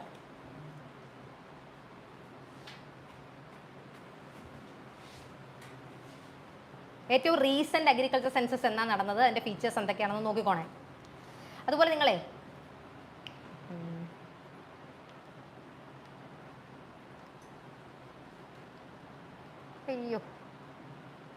വിട്ടേരെ പറയാം. Capital adequacy ratio of a bank refers to. എടാ ഒരു വട്ടം കൂടെ പറയാം. In India it is conducted every 5 years. ശരിയാണ്. സെൻട്രൽ സെക്ടർ സ്കീം ശരിയാണ്. ഫസ്റ്റ് 5-year പ്ലാനിലാണ് നടന്നത്. തെറ്റാണ്. കാരണം 70-71 4th 5-year പ്ലാൻ ടൈം പീരീഡിലാണ് നടക്കുന്നത്. ഓക്കെ, അടുത്തത് capital adequacy ratio of a bank refers to ratio of the total deposit of bank to its NPA, ratio total good quality capital to a bank to its loan, ratio of a total good quality capital of a bank to its NPA, ratio of a total good quality capital of a bank to its risk weighted assets. D 50D. തെറ്റിപ്പോയവർ 50D എങ്ങനെയാണ് എഴുതിയത്? B എഴുതിയോ? Okay, ratio total good quality capital of a bank to its risk weighted. ഈ capital adequacy ratio പറയുന്ന വേറൊരു പേര് തന്നെ capital risk to asset ratio അല്ലെങ്കിൽ capital risk weighted asset ratio എന്നൊക്കെയാണ്. Consider the following statement regarding agreements in trade. An early harvest deal comes to play when countries find it difficult to arrive at a consensus regarding a comprehensive trade deal like a preferential trade agreement, free trade agreement, etc. Mini trade deal is a precursor to a comprehensive trade in which trading partners reduce tariff barriers on limited goods to promote trade. ഇത് തിരിച്ചാണ്. കാരണം ഈ precursor എന്ന് കൊടുത്തിരിക്കുന്നുണ്ടല്ലേ, അതായത് രണ്ട് definition അങ്ങോട്ട് നോക്കട്ടെ. 51 the answer is 51 the answer is D. Correct. ഞാൻ ഗസ് ചെയ്തതാണ്. ഞാൻ എക്സാക്ട് ഡെഫിനേഷൻ വെച്ച് പറഞ്ഞതല്ല. കാരണം ഇതിനകത്ത് സെക്കൻഡ് സ്റ്റേറ്റ്മെൻറ്റിനകത്തെ പ്രീകഴ്സർ എന്ന് പറയുന്നുണ്ട്. പ്രീകഴ്സർ എന്ന് പറഞ്ഞാൽ നേരത്തെ ഉള്ളത് എന്നുള്ളതല്ലേ എൻ്റെ അർത്ഥം. അപ്പോൾ ഈ ഏർലി ഹാർവസ്റ്റ് ഡീൽ അവിടെ വരാനാണ് ചാൻസ് കൂടുതൽ. അങ്ങനെ തിരിച്ചിട്ടിരിക്കുക definitions. 52 with rising interest rates in the economy, bond prices also rises. With rising interest rates in the economy, bond prices also rises. എടാ, ഇൻട്രസ്റ്റ് റേറ്റ് കൂടിയാൽ ബോണ്ട് പ്രൈസ് കൂടുമോ? Bond ഈൽഡോ? Interest rate കൂടിയാൽ bond yield എങ്ങനെയാണ് കുറയുന്നേ? Interest rate കൂടിയാൽ bond ഈൽഡും കൂടും. ഡയറക്റ്റ് റിലേഷൻ ആണ്. ഇവിടെ പക്ഷേ ക്വസ്റ്റിന് ചോദിച്ചിരിക്കുന്നത് ബോണ്ട് പ്രൈസാണ് ചോദിച്ചിരിക്കുന്നത്, ബോണ്ട് ഈൽഡ് അല്ല ചോദിച്ചിരിക്കുന്നത്. നമ്മൾ പഠിച്ചിട്ടുള്ളത് ഇൻട്രസ്റ്റ് റേറ്റും ബോണ്ട് ഈൽഡും ഡയറക്റ്റ് റിലേഷൻ ആണെന്നാണ് പഠിച്ചിരിക്കുന്നത്. ബോണ്ട് പ്രൈസും ബോണ്ട് ഈൽഡും ഇൻവേഴ്സ് റിലേഷൻ ആണെന്നാണ് പഠിച്ചിരിക്കുന്നത്. ക്വസ്റ്റ്യൻ ചോദിച്ചിരിക്കുന്നത് ഇൻട്രസ്റ്റ് റേറ്റും ബോണ്ട് പ്രൈസും തമ്മിലാണ്. So with rise in interest rates 52 answers D ആണ് കേട്ടോ 52ൻ്റെ. അപ്പോൾ first okay, with higher price of bond the bond yield also rises. ആണോ? ബോണ്ട് പ്രൈസ് കൂടിയാൽ ബോണ്ട് ഈൽഡ് കുറയല്ലേ? ഇൻവേഴ്സ് റിലേഷനല്ലേ? അപ്പോൾ സെക്കൻഡ് സ്റ്റേറ്റ്മെന്റ് തെറ്റല്ലേ? എഴുതി വെച്ചോണം. ഇൻട്രസ്റ്റ് റേറ്റും ബോണ്ട് ഈൽഡും ഡയറക്റ്റ് റിലേഷൻ ആണ്. എഴുതി വെച്ചോ. ഇൻട്രസ്റ്റ് റേറ്റ് കൂടിയാൽ ബോണ്ട് ഈൽഡ് കൂടും. ബ്രാക്കറ്റിൽ ക്ലാരിറ്റി ഇല്ലാത്തവർ എടുത്തെഴുതിക്കോണം. ബോണ്ട് പ്രൈസ് കുറവാണ്. ഇൻട്രസ്റ്റ് റേറ്റ് കൂടിയാൽ ബോണ്ട് പ്രൈസ് കുറയും, ബോണ്ട് ഈൽഡ് കൂടും. ഓക്കെ, ഇനി ഡയറക്റ്റ് ബോണ്ട് പ്രൈസും ബോണ്ട് ഈൽഡും തമ്മിലുള്ള റിലേഷൻ നോക്കുകയാണെങ്കിൽ ബോണ്ട് പ്രൈസ് കൂടിയാൽ ബോണ്ട് ഈൽഡ് കുറയും അല്ലേ? പോയിട്ട് ആ സ്ലൈഡ്സ് ഒന്ന് നോക്കിക്കോണേ. അത് വളരെ അനലിറ്റിക്കലായിട്ടാണ് നമ്മളത് പഠിച്ചത്. ഓർമ്മയുണ്ടോ? നമ്മൾ ആദ്യം ഹയർ ഡിമാൻഡ് ഫോർ സെക്യൂരിറ്റീസ് വന്നാൽ എങ്ങനെയാണ്, ലോവർ ഡിമാൻഡ് ഫോർ സെക്യൂരിറ്റീസ് വന്നാൽ എങ്ങനെയാണെന്നൊക്കെ ഉള്ള രീതിക്കാണ് നമ്മളത് പഠിച്ചത്. അടുത്തത് 53 ഓഫ് ബഡ്ജറ്റ് ബോറോവിംഗ് എന്താണെന്നാണ്. Refer to borrowing that are reflected in the budget. ആണോ? That are reflected in the budget ആണോ? No. That taken by the government directly but by another public institution in direction. Directly government എടുക്കുമോ? ഇല്ല. 53 not correct അല്ലേ? C. ഒരു second, 2 question അപ്പോൾ answer change ഉണ്ട്. ഇതിൽ D ആണ് ആൻസർ എഴുതിയിരിക്കുന്നത്.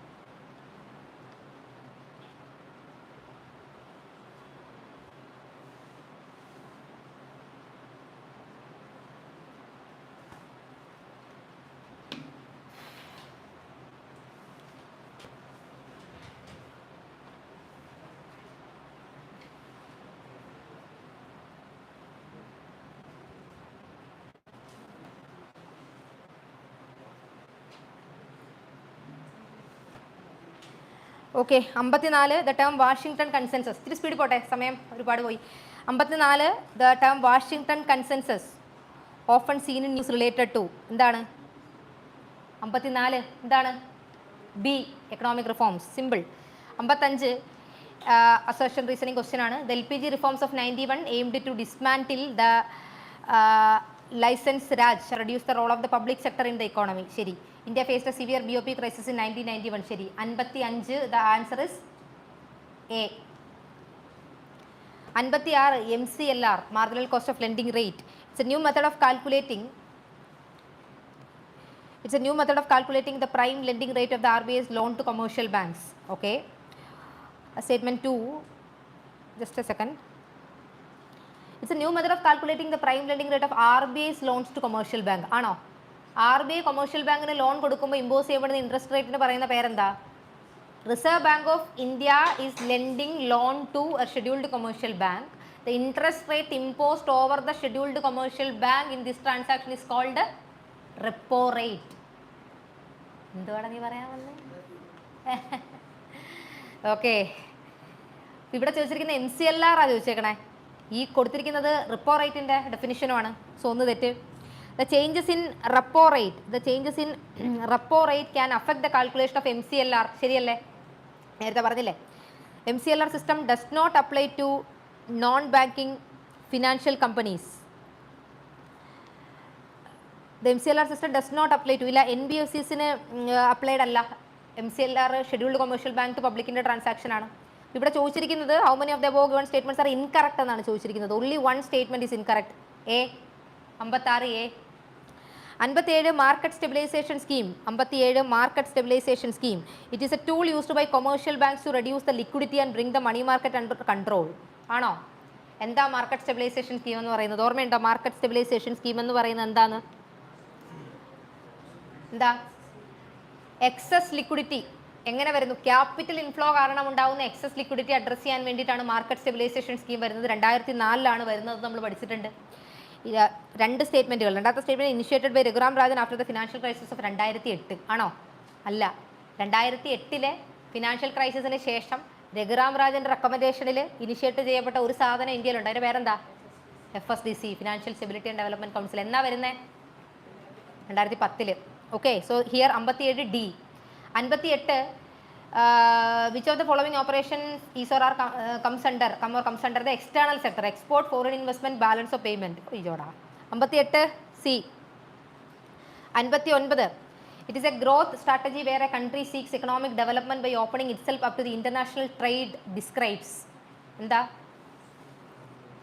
എന്താന്ന് തോന്നുന്നു? Export led growth strategy. വേറെ അതിന് ഇത് ചെയ്യുന്ന സബ്സ്റ്റാൻഷിയേറ്റ് ചെയ്യുന്നൊന്നും അതിനകത്തില്ല. സർക്കിൾ എക്കോണമി സ്ട്രാറ്റജി എന്ന് വല്ലതും എഴുതിയല്ലേ? വെറൈറ്റി പിടിക്കാം, അതല്ലേ ചിന്തിച്ചത്. ഓക്കെ, നമ്മൾ import substitution, export led strategy ഒക്കെ നമ്മൾ 91 ശേഷമുള്ള കാര്യങ്ങളൊക്കെ പഠിച്ച സമയത്ത് ന്യൂ എക്കണോമിക് പോളിസി പഠിച്ചപ്പോൾ പറഞ്ഞ സാധനങ്ങളാണ്. അന്നേരവും ഞാൻ പറഞ്ഞു ഏതെങ്കിലും മണ്ടന്മാരുണ്ട് വെറൈറ്റി പിടിക്കാമെന്ന് പറഞ്ഞ് തെറ്റിച്ചു വെക്കുന്നത്, ഇരിക്കുന്നു മണ്ടൻ. Which of the following investment options is characterised by investing in startups early stage ventures? Answer കിട്ടിയല്ലോ, ഇതാ വെഞ്ചർ ക്യാപിറ്റൽ അല്ലേ? ഒരു കൺഫ്യൂഷനും കാര്യം ഇതിനകത്തില്ല. ഏഞ്ചൽ ഇൻവെസ്റ്റ്മെന്റ് വന്നാൽ മാത്രമേ ഇതിനകത്ത് കൺഫ്യൂഷൻ വരേണ്ട കാര്യമുള്ളൂ. ഓപ്ഷനിൽ അതില്ല അല്ലേ?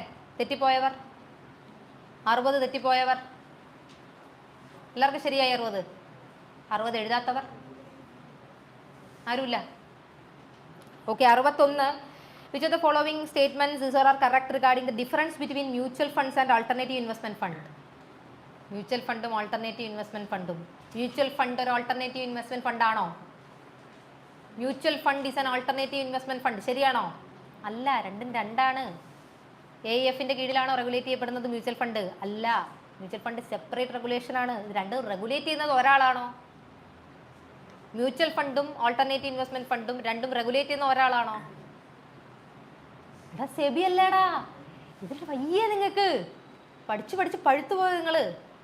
ഇത് രണ്ടും ക്യാപിറ്റൽ മാർക്കറ്റ് ഇൻസ്ട്രുമെന്റ്സ് അല്ലേ? ഇത് രണ്ടും റെഗുലേറ്റ് ചെയ്യുന്നത് ഒരാളല്ലേ, അതല്ലേ സെബി. മ്യൂച്വൽ ഫണ്ട് കണ്ടോ, ഇതാണ് പ്രശ്നം. ഒരു റൗണ്ട് കൂടി ഇങ്ങനെ അടുത്ത് ചോദിച്ചു കഴിയുമ്പോഴത്തേക്കും പെട്ട്. പഠിച്ച സാധനങ്ങൾ അത്രയും അതുപോലെ ചോദിച്ചാൽ എഴുതും, അതിനപ്പുറത്തോട്ടൊരു സാധനം ചോദിച്ചു കഴിഞ്ഞാൽ പെട്ടെന്ന് കൺഫ്യൂഷൻ ആവും. Mutual funds are regulated by SEBI, വേറെ alternative investment funds are unregulated investment vehicles. അതെന്താ? ആണോ? അല്ല. Minimum investment requirement in mutual fund is relatively lower than in AIF. ശരിയാണോ? അതെ. മ്യൂച്വൽ ഫണ്ടിൽ നമുക്ക് വളരെ ചെറിയ പൈസ തൊട്ട് മ്യൂച്വൽ ഫണ്ടിൽ ഇൻവെസ്റ്റ് ചെയ്ത് തുടങ്ങാം. AIF അങ്ങനെയല്ല. AIFന്റെ ഓൾട്ടർനേറ്റീവ് ഇൻവെസ്റ്റ്മെന്റ് ഫണ്ടിന്റെ ഒരു എക്സാമ്പിൾ പറയാമോ? ഓൾട്ടർനേറ്റീവ് ഇൻവെസ്റ്റ്മെന്റ് ഫണ്ടിന്റെ ഒരു എക്സാമ്പിൾ പറയാമോ?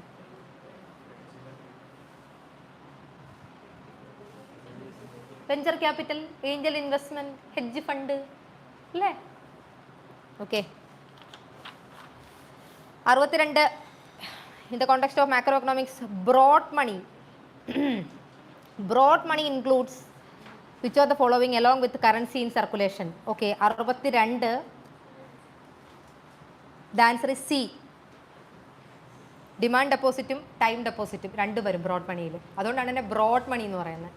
എല്ലാം ഉണ്ട്, ബ്രോഡാണ്. ഓക്കെ. M3, M4 ഇത് രണ്ടും ബ്രോഡ് മണിയാണ് കേട്ടോ. നമ്മൾ ഈ മണി സപ്ലൈയെ ആക്ച്വലി മണി സപ്ലൈയെ നമ്മൾ പലതായിട്ട് ഡിവൈഡ് ചെയ്യുന്നുണ്ട്. ഇതൊരു ടെക്നിക്കൽ ക്ലാസിഫിക്കേഷൻ ആണ്, ക്വസ്റ്റ്യൻ ചോദിക്കാൻ വേണ്ടിയിട്ടാണ് അത്. അപ്പോൾ ഈ M0, M1, M2, M3, M4 ഇങ്ങനെയാണ് പറയുക. M0, M1, M2, M3, M4 ഇതാണ് നമ്മുടെ മണി സപ്ലൈയുടെ പല ക്ലാസിഫിക്കേഷൻ എന്ന് പറയുന്നത്. ഒഫീഷ്യലി നമ്മൾ M3 ആണ് നമ്മുടെ മണി സപ്ലൈ ആയിട്ട് കൺസിഡർ ചെയ്യുക, M3. ഓക്കെ. അപ്പം ഈ M0 എന്ന് പറയുന്നത് ആക്ച്വലി ഒരു ബേസ് ആണ്. ഈ M0ക്കകത്തു നിന്നാണ് നമ്മുടെ ഇന്ത്യയുടെ ഇക്കോണമിയുടെ ബാക്കി മണി സപ്ലൈയുടെ ഫൗണ്ടേഷൻ ലേഡ് ചെയ്തിരിക്കുന്നത് M0യിലാണെന്നാണ് പറയുക. ഈ M0 എന്ന് പറയുന്നത് മണി സപ്ലൈ ആയിട്ടല്ല കൺസിഡർ ചെയ്യപ്പെടുന്നത്. M0 എന്ന് പറയുന്നതിനെ ഹൈ പവേർഡ് മണി എന്നാണ് പറയുക, M0യെ. ഓക്കെ, ഓരോന്ന് ഞാൻ ജസ്റ്റ് ഒന്ന് പറയാം. M0 എന്ന് പറഞ്ഞു കഴിഞ്ഞാൽ ഹൈ പവേർഡ് മണി എന്നറിയപ്പെടുന്നത്, ഹൈ പവേർഡ് മണി. അതായത് M0 എന്ന് പറയുന്നത് റിസർവ് ബാങ്ക് ഓഫ് ഇന്ത്യയുടെ ടോട്ടൽ ലയബിലിറ്റി ആണ് M0 എന്ന് പറയുന്നത്. ഈ ലയബിലിറ്റി എന്ന് പറയുമ്പോൾ നിങ്ങൾ ആലോചിക്കേണ്ടത് റിസർവ് ബാങ്ക് ഓഫ് ഇന്ത്യയുടെ കടം എന്നുള്ളതല്ല ലയബിലിറ്റി. പിന്നെയോ, നേരത്തെ പറഞ്ഞില്ലേ പ്രിന്റ് ചെയ്തിറക്കുന്ന കറൻസി RBIയുടെ ലയബിലിറ്റി ആണെന്ന് പറഞ്ഞില്ലേ. അപ്പോൾ ഈ ലയബിലിറ്റിക്കകത്ത് 3 കാര്യങ്ങൾ വരുന്നുണ്ട്. ഒന്നാമത്തെ കാര്യം എന്ന് പറയുന്നത് കറൻസി ഇൻ സർക്കുലേഷൻ. ഒന്നാമത്തെ കാര്യം M0യിൽ വരുന്ന ഒന്നാമത്തെ കാര്യമാണ് കറൻസി ഇൻ സർക്കുലേഷൻ, നിലവിൽ സർക്കുലേറ്റ് ചെയ്യപ്പെടുന്ന കറൻസി. പ്ലസ് രണ്ടാമത്തെ കാര്യം എന്ന് പറയുന്നത് റിസർവ് ബാങ്ക് ഓഫ് ഇന്ത്യയിലെ ബാങ്ക് ഡെപ്പോസിറ്റുകൾ. നമ്മുടെ പല ബാങ്കുകളും അവരവരുടെ കുറച്ച് റിസർവ്സും ഡെപ്പോസിറ്റ്സും ഒക്കെ റിസർവ് ബാങ്ക് ഓഫ് ഇന്ത്യയിൽ കൊണ്ട് വെച്ചിട്ടില്ലേ. ആ ഡെപ്പോസിറ്റുകൾ റിസർവ് ബാങ്ക് ഓഫ് ഇന്ത്യയുടെ ലയബിലിറ്റിയാണ്, കാരണം അവർ ചോദിക്കുമ്പോൾ തിരിച്ചു കൊടുക്കണ്ടേ. ഓക്കെ, അപ്പം deposits, bank deposits in reserve bank of India രണ്ടാമത്തെ കമ്പോണന്റ്. മൂന്നാമത്തെ കമ്പോണന്റ് ഗവൺമെന്റിന്റെ ഡെപ്പോസിറ്റ്സ് റിസർവ് ബാങ്ക് ഓഫ് ഇന്ത്യയിൽ. ഗവൺമെന്റിന്റെ കയ്യിലുള്ള കുറച്ച് പൈസ RBIയിൽ കൊണ്ട് ഡെപ്പോസിറ്റ് ചെയ്ത് വെച്ചിട്ടുണ്ട്. ഇത് മൂന്നും ഇവരെപ്പോൾ ചോദിച്ചാലും തിരിച്ചു കൊടുക്കേണ്ട തരത്തിലുള്ള കാര്യങ്ങളാണ്. അല്ലെങ്കിൽ ഈ നോട്ടെന്ന് പറയുന്നത് നമ്മൾ ഈ നോട്ട് കൊണ്ട് ഇപ്പോൾ നമ്മൾ പോത്തീസിൽ പോയി അവിടെ നമ്മളൊരു സാധനം വാങ്ങിച്ച് ഈ നോട്ട് കൊടുക്കുമ്പം reserve bank of India governor ആ വാങ്ങുന്ന ആളോട് പറഞ്ഞിട്ടുള്ളത് ഈ നോട്ട് എന്ന് പറയുന്നത് ലീഗൽ ടെൻഡർ മണിയാണ്, ഈ നോട്ടിൽ എത്ര വാല്യൂ ആണോ പറയുന്നത് അതിന് തത്തുല്യമായ സാധനം അയാൾ പർച്ചേസ് ഉണ്ടെങ്കിൽ അയാൾക്ക് ഇത് തരാൻ അയാൾ എലിജിബിൾ ആണ്, അത് എൻ്റെ ഉത്തരവാദിത്വമാണെന്ന് പറഞ്ഞിട്ടാണ് പുള്ളി എൻ്റെ കീഴിൽ ഒപ്പിട്ടിരിക്കുന്നത്, അത് ഞാൻ അംഗീകരിക്കുന്നു എന്ന് പറഞ്ഞിട്ടാണ് പുള്ളി എൻ്റെ താഴെ ഒപ്പിട്ടിരിക്കുന്നത്. അതുകൊണ്ടാണ് അത് അദ്ദേഹത്തിൻ്റെ ലൈബിലിറ്റി ആയിട്ട് പറയുന്നത്, അദ്ദേഹത്തിൻ്റെ ഉത്തരവാദിത്വം എന്നുള്ള അർത്ഥമാണ് അതിന്. ഇതാണ് M0. ഈ 3 കാര്യങ്ങളാണ് M0 എന്ന് പറയുന്നത്. ഒരു ഇക്കോണമിയുടെ ബിൽഡിംഗ് ബ്ലോക്ക് എന്ന് പറയുന്നത് ഈ M0 ആണ്. ഈ M0യിൽ നിന്നാണ് ഇക്കോണമിയിലെ മറ്റ് കാര്യങ്ങൾ ബിൽഡ് ചെയ്ത് കൊണ്ടുവന്നിട്ടുള്ളത്. ഓക്കെ ആണോ? രണ്ടാമത് വരുന്നത് M1 ആണ്. M1ൽ 2 കാര്യങ്ങൾ വരുന്നുണ്ട്. CU പ്ലസ് DD, അങ്ങനെ എഴുതിക്കോണം. CU plus DD. CU എന്ന് പറഞ്ഞാൽ കറൻസി ഇൻ സർക്കുലേഷൻ, DD എന്ന് പറഞ്ഞാൽ demand deposits held by commercial bank. Commercial ബാങ്കുകളുടെ കയ്യിലുള്ള ഡിമാൻഡ് ഡെപ്പോസിറ്റുകൾ.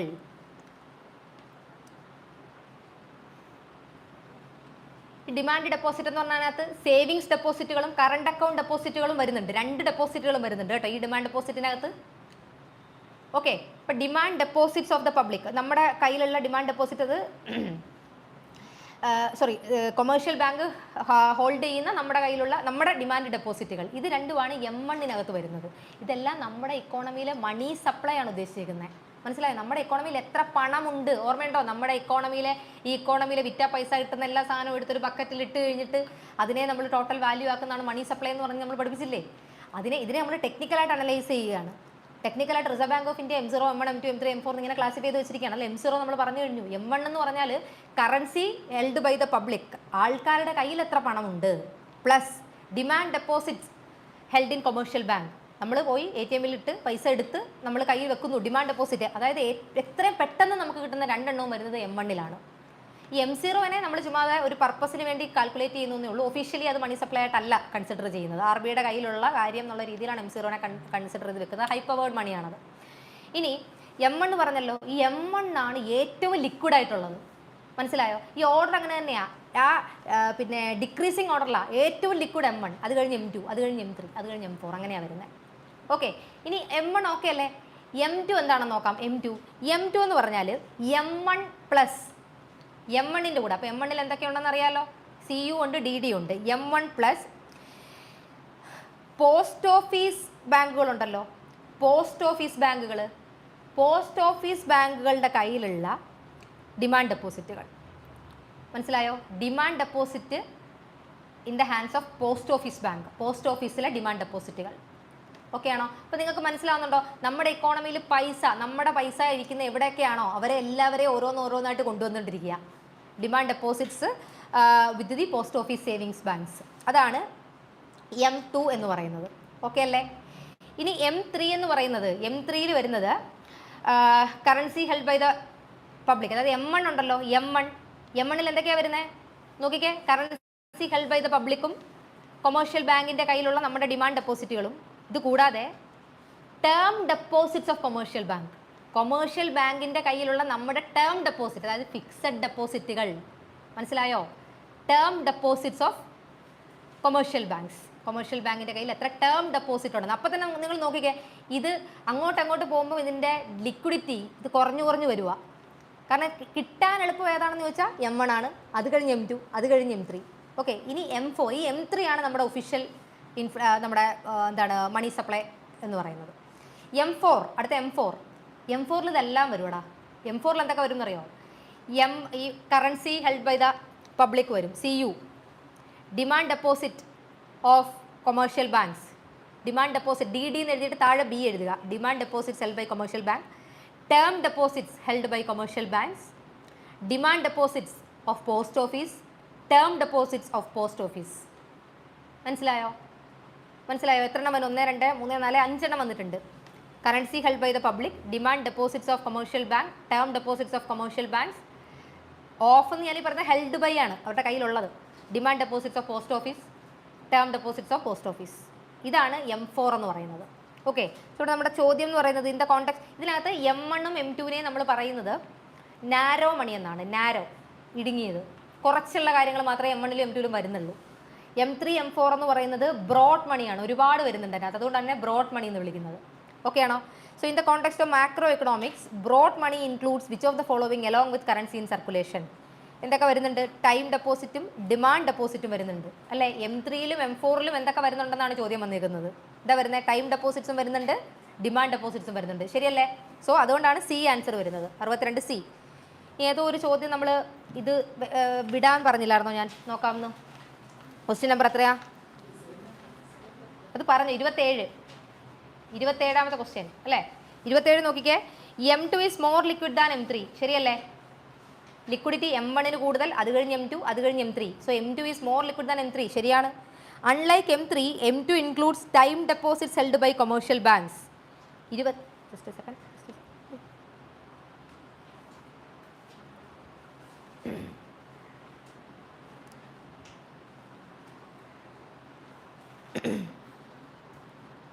Okay. Unlike M3, M2 includes M2ൽ ടൈം ഡെപ്പോസിറ്റ് ഉണ്ടോ? M2ൽ ടൈം ഡെപ്പോസിറ്റ് ഉണ്ടോ? നോക്ക്, എഴുതി വെച്ചിരിക്കുന്ന നോക്ക്. M2ൽ ഉണ്ടോ ടൈം ഡെപ്പോസിറ്റ്? ഇല്ല. M2ൽ എന്താ ഉള്ളത്? ഡിമാൻഡ് ഡെപ്പോസിറ്റ് ഓഫ് ബാങ്കും ഡിമാൻഡ് ഡെപ്പോസിറ്റ് ഓഫ് പോസ്റ്റ് ഓഫീസും ആണുള്ളത് അല്ലേ? So second statement is incorrect. C is the answer. 27C ആണ്. ഓക്കെ അല്ലേ? അപ്പോൾ M1, M2, M3 മനസ്സിലായല്ലോ. 63. What is the primary objective of OMO, open market ഓപ്പറേഷൻ്റെ പ്രൈമറി ഒബ്ജക്റ്റീവ് എന്താണ്? സി. പറയണോ? ആർക്കെങ്കിലും തെറ്റിയോ? ഇല്ലല്ലോ അല്ലേ?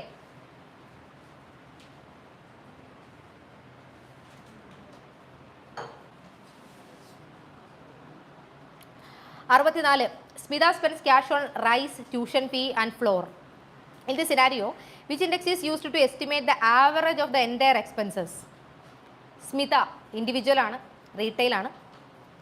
ഷീ സ്പെൻസ് ക്യാഷ് ഓൺ എന്തിനൊക്കെ? റൈസ് ഒരു ഗുഡാണ്, ട്യൂഷൻ ഫീ സർവീസ് ആണ്, ഫ്ലോർ ഒരു ഗുഡാണ്. In this scenario which index is use to estimate the average of the entire expenses? ഏതാ? CPI. ബി. ഗുഡ്സും സർവീസസും വരുന്നില്ലേടാ? ഒരു ഇൻഡിവിജ്വൽ ഗുഡ്സും സർവീസസും പർച്ചേസ് ചെയ്യുമ്പോൾ അയാളുടെ എക്സ്പെൻസസിൻ്റെ ആവറേജ് എടുക്കാൻ താഴെ പറയുന്നവർ ഏറ്റവും അപ്രോപ്രിയേറ്റ് ആയിട്ടുള്ളത് ഏതാണ് എന്നാ ചോദിച്ചേക്കുന്നത്? ഏതാണ്? Consumer price. തെറ്റിപ്പോയവരെല്ലാം ഉണ്ടോ? 64 തെറ്റിപ്പോയവരുണ്ടോ? ഇല്ല, ശരിയായി. Okay. 65. Which of the following is or are true if a scrip or bonus issue is issued in a capital market? Scrip issue അല്ലെങ്കിൽ bonus issue. 65 question. 65th question the answer is D. എല്ലാം ശരിയാണ്. Shareholders can increase their holdings without having to buy stock. Companies can save cash and reinvest in their operations. Scrip dividend allows investors to gain more shares without having to spend money. എന്താ സ്ക്രിപ്പ് issue എന്ന് പറഞ്ഞാൽ? അല്ലെ bonus issue എന്ന് പറഞ്ഞാൽ?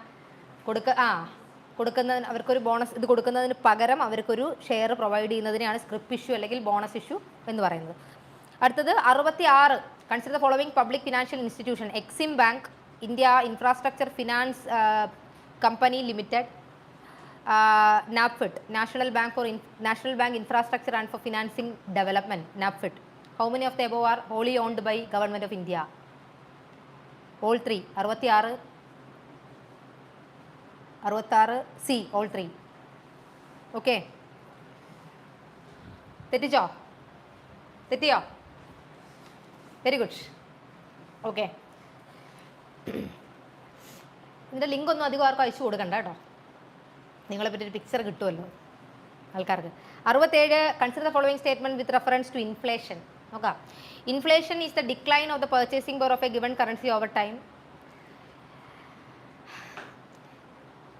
Generally, a decrease in money supply triggers inflation. Answer is പറ. A. 68. In the context of core inflation, consider the following statements. ഈ inflation നല്ല രീതിക്ക് നോക്കിക്കോണം കേട്ടോ. കാണുന്നുണ്ടല്ലോ, സപ്ലൈ സൈഡ് ഇൻഫ്ലേഷൻ എന്ന് പറയുന്നത് കൂടിക്കൊണ്ടിരിക്കുക. സപ്ലൈ സൈഡ് ഇൻഫ്ലേഷൻ, സാധനങ്ങളുടെ വില ഇപ്പോൾ കൂടിക്കൊണ്ടിരിക്കുന്നു. ഫ്യൂവൽ വില വ്യത്യാസം വരും, ഓയിലിൻ്റെ വിലയിൽ ഉടനെ വ്യത്യാസം വരും, എല്ലാം കൂടാൻ പോവാണ്. സപ്ലൈ ക്രഞ്ചാണ് അതിൻ്റെ റീസൺ എന്ന് പറയുന്നത്. നമ്മളത് മാനേജ് ചെയ്യാൻ നോക്കുകയാണ്. ഓൾസോ എസെൻഷ്യൽ കൊമോഡിറ്റീസ് ആക്ട് എന്താണ്, അതിൻ്റെ ഫീച്ചേഴ്സ് എന്താണ്, അതൊക്കെ നോക്കിക്കോണം.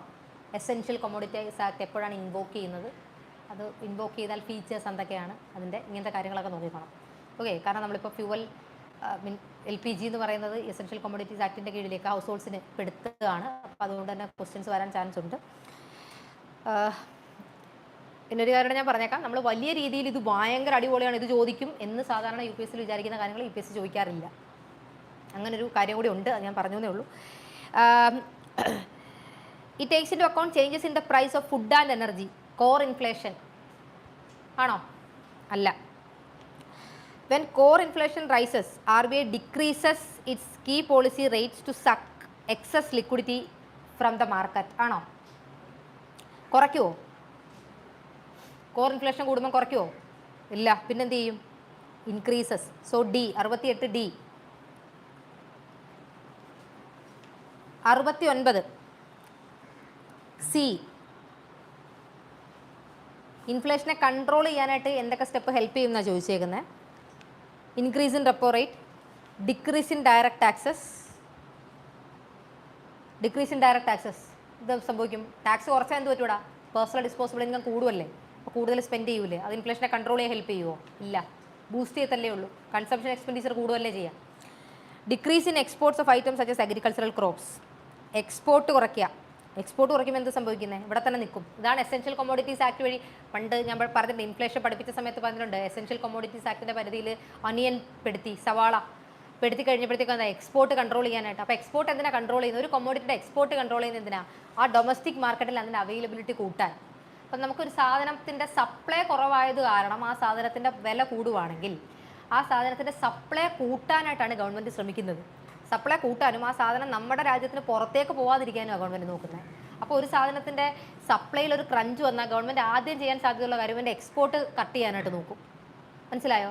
സവാളയുടെ വില കൂടുകയാണ്, അല്ലെങ്കിൽ പൊട്ടറ്റോയുടെ വില കൂടുകയാണെങ്കിൽ ഗവൺമെൻറ് ആദ്യം ചെയ്യുന്നത് ആ കൊമോഡിറ്റി ഇനി ഇന്ത്യയിൽ ഇന്ന് എക്സ്പോർട്ട് ചെയ്യുമ്പോൾ ഇത്ര എക്സ്പോർട്ട് ചെയ്താൽ മതി, അത് കൂടുതൽ എക്സ്പോർട്ട് ചെയ്യേണ്ട എന്നൊരു ലിമിറ്റ് വെക്കും ഗവൺമെൻറ്. എന്ത് വേണ്ടിയിട്ടാണ്? ആ റിമൈനിങ് എമൗണ്ട് ഓഫ് സാധനം, ക്വാണ്ടിറ്റി ഓഫ് സാധനം നമ്മുടെ ഇക്കോണമിക്ക് അകത്ത് നമുക്ക് കിട്ടും. അപ്പോൾ എന്ത് ചെയ്യുക? സപ്ലൈ ക്രഞ്ച് നമുക്ക് അഡ്രസ്സ് ചെയ്യാൻ വേണ്ടി പറ്റും അല്ലേ. ഇവിടെ decrease in export of items such as agricultural crops. Export കുറയ്ക്കുന്നു. എക്സ്പോർട്ട് കുറയ്ക്കുമ്പോൾ availability of the product will increase. പ്രൊഡക്റ്റിൻ്റെ അവൈലബിലിറ്റി കൂടുക, സപ്ലൈ കൂടുകയാണ്. സപ്ലൈ കൂടുമ്പോൾ we can contain the inflation. So 69 C. 70 central excise duty, stamp duty, octroi tax, luxury tax. How many of the above are subsumed within the GST? ഇച്ചിരി tricky question. ഇത്രയും അങ്ങ് ഡീപ്പായിട്ട് UPSC ഈ area അങ്ങനെ hit ചെയ്യാറില്ല. Answer stamp ഡ്യൂട്ടിയാണ് 70.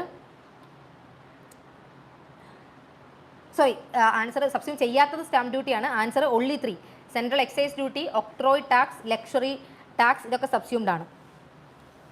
Explanation ഒന്ന് detail ആയിട്ടൊന്ന് വായിച്ചു നോക്കണം കേട്ടോ. അടുത്തത്, the recent discovery of natural gas in the Andaman basin was made under the open acreage licensing policy. Which of the following statements accurately describes a key feature of the OALP? OALPയുടെ key feature എന്താണെന്നാണ് ചോദിച്ചിരിക്കുന്നത്. The answer is D.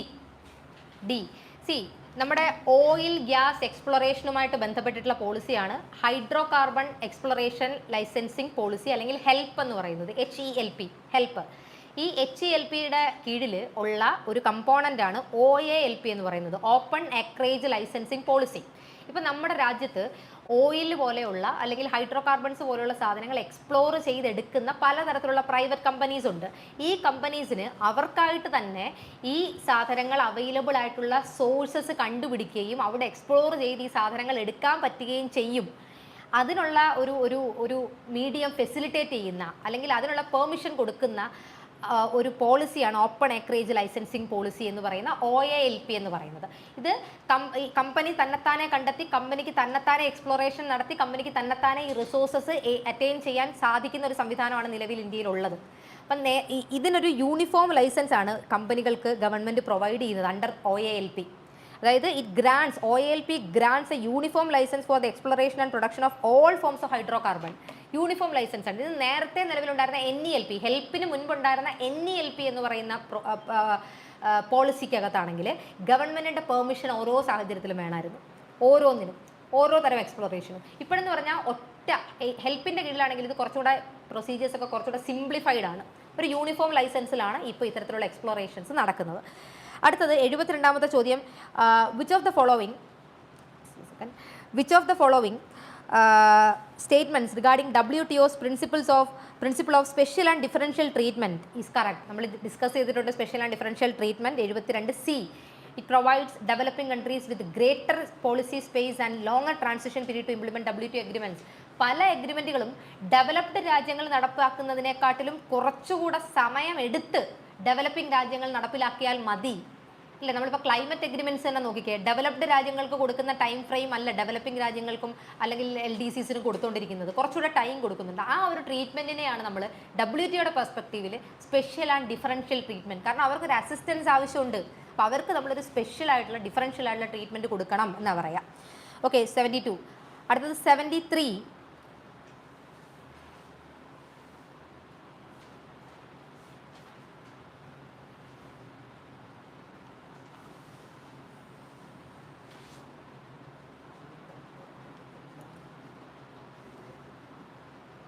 73.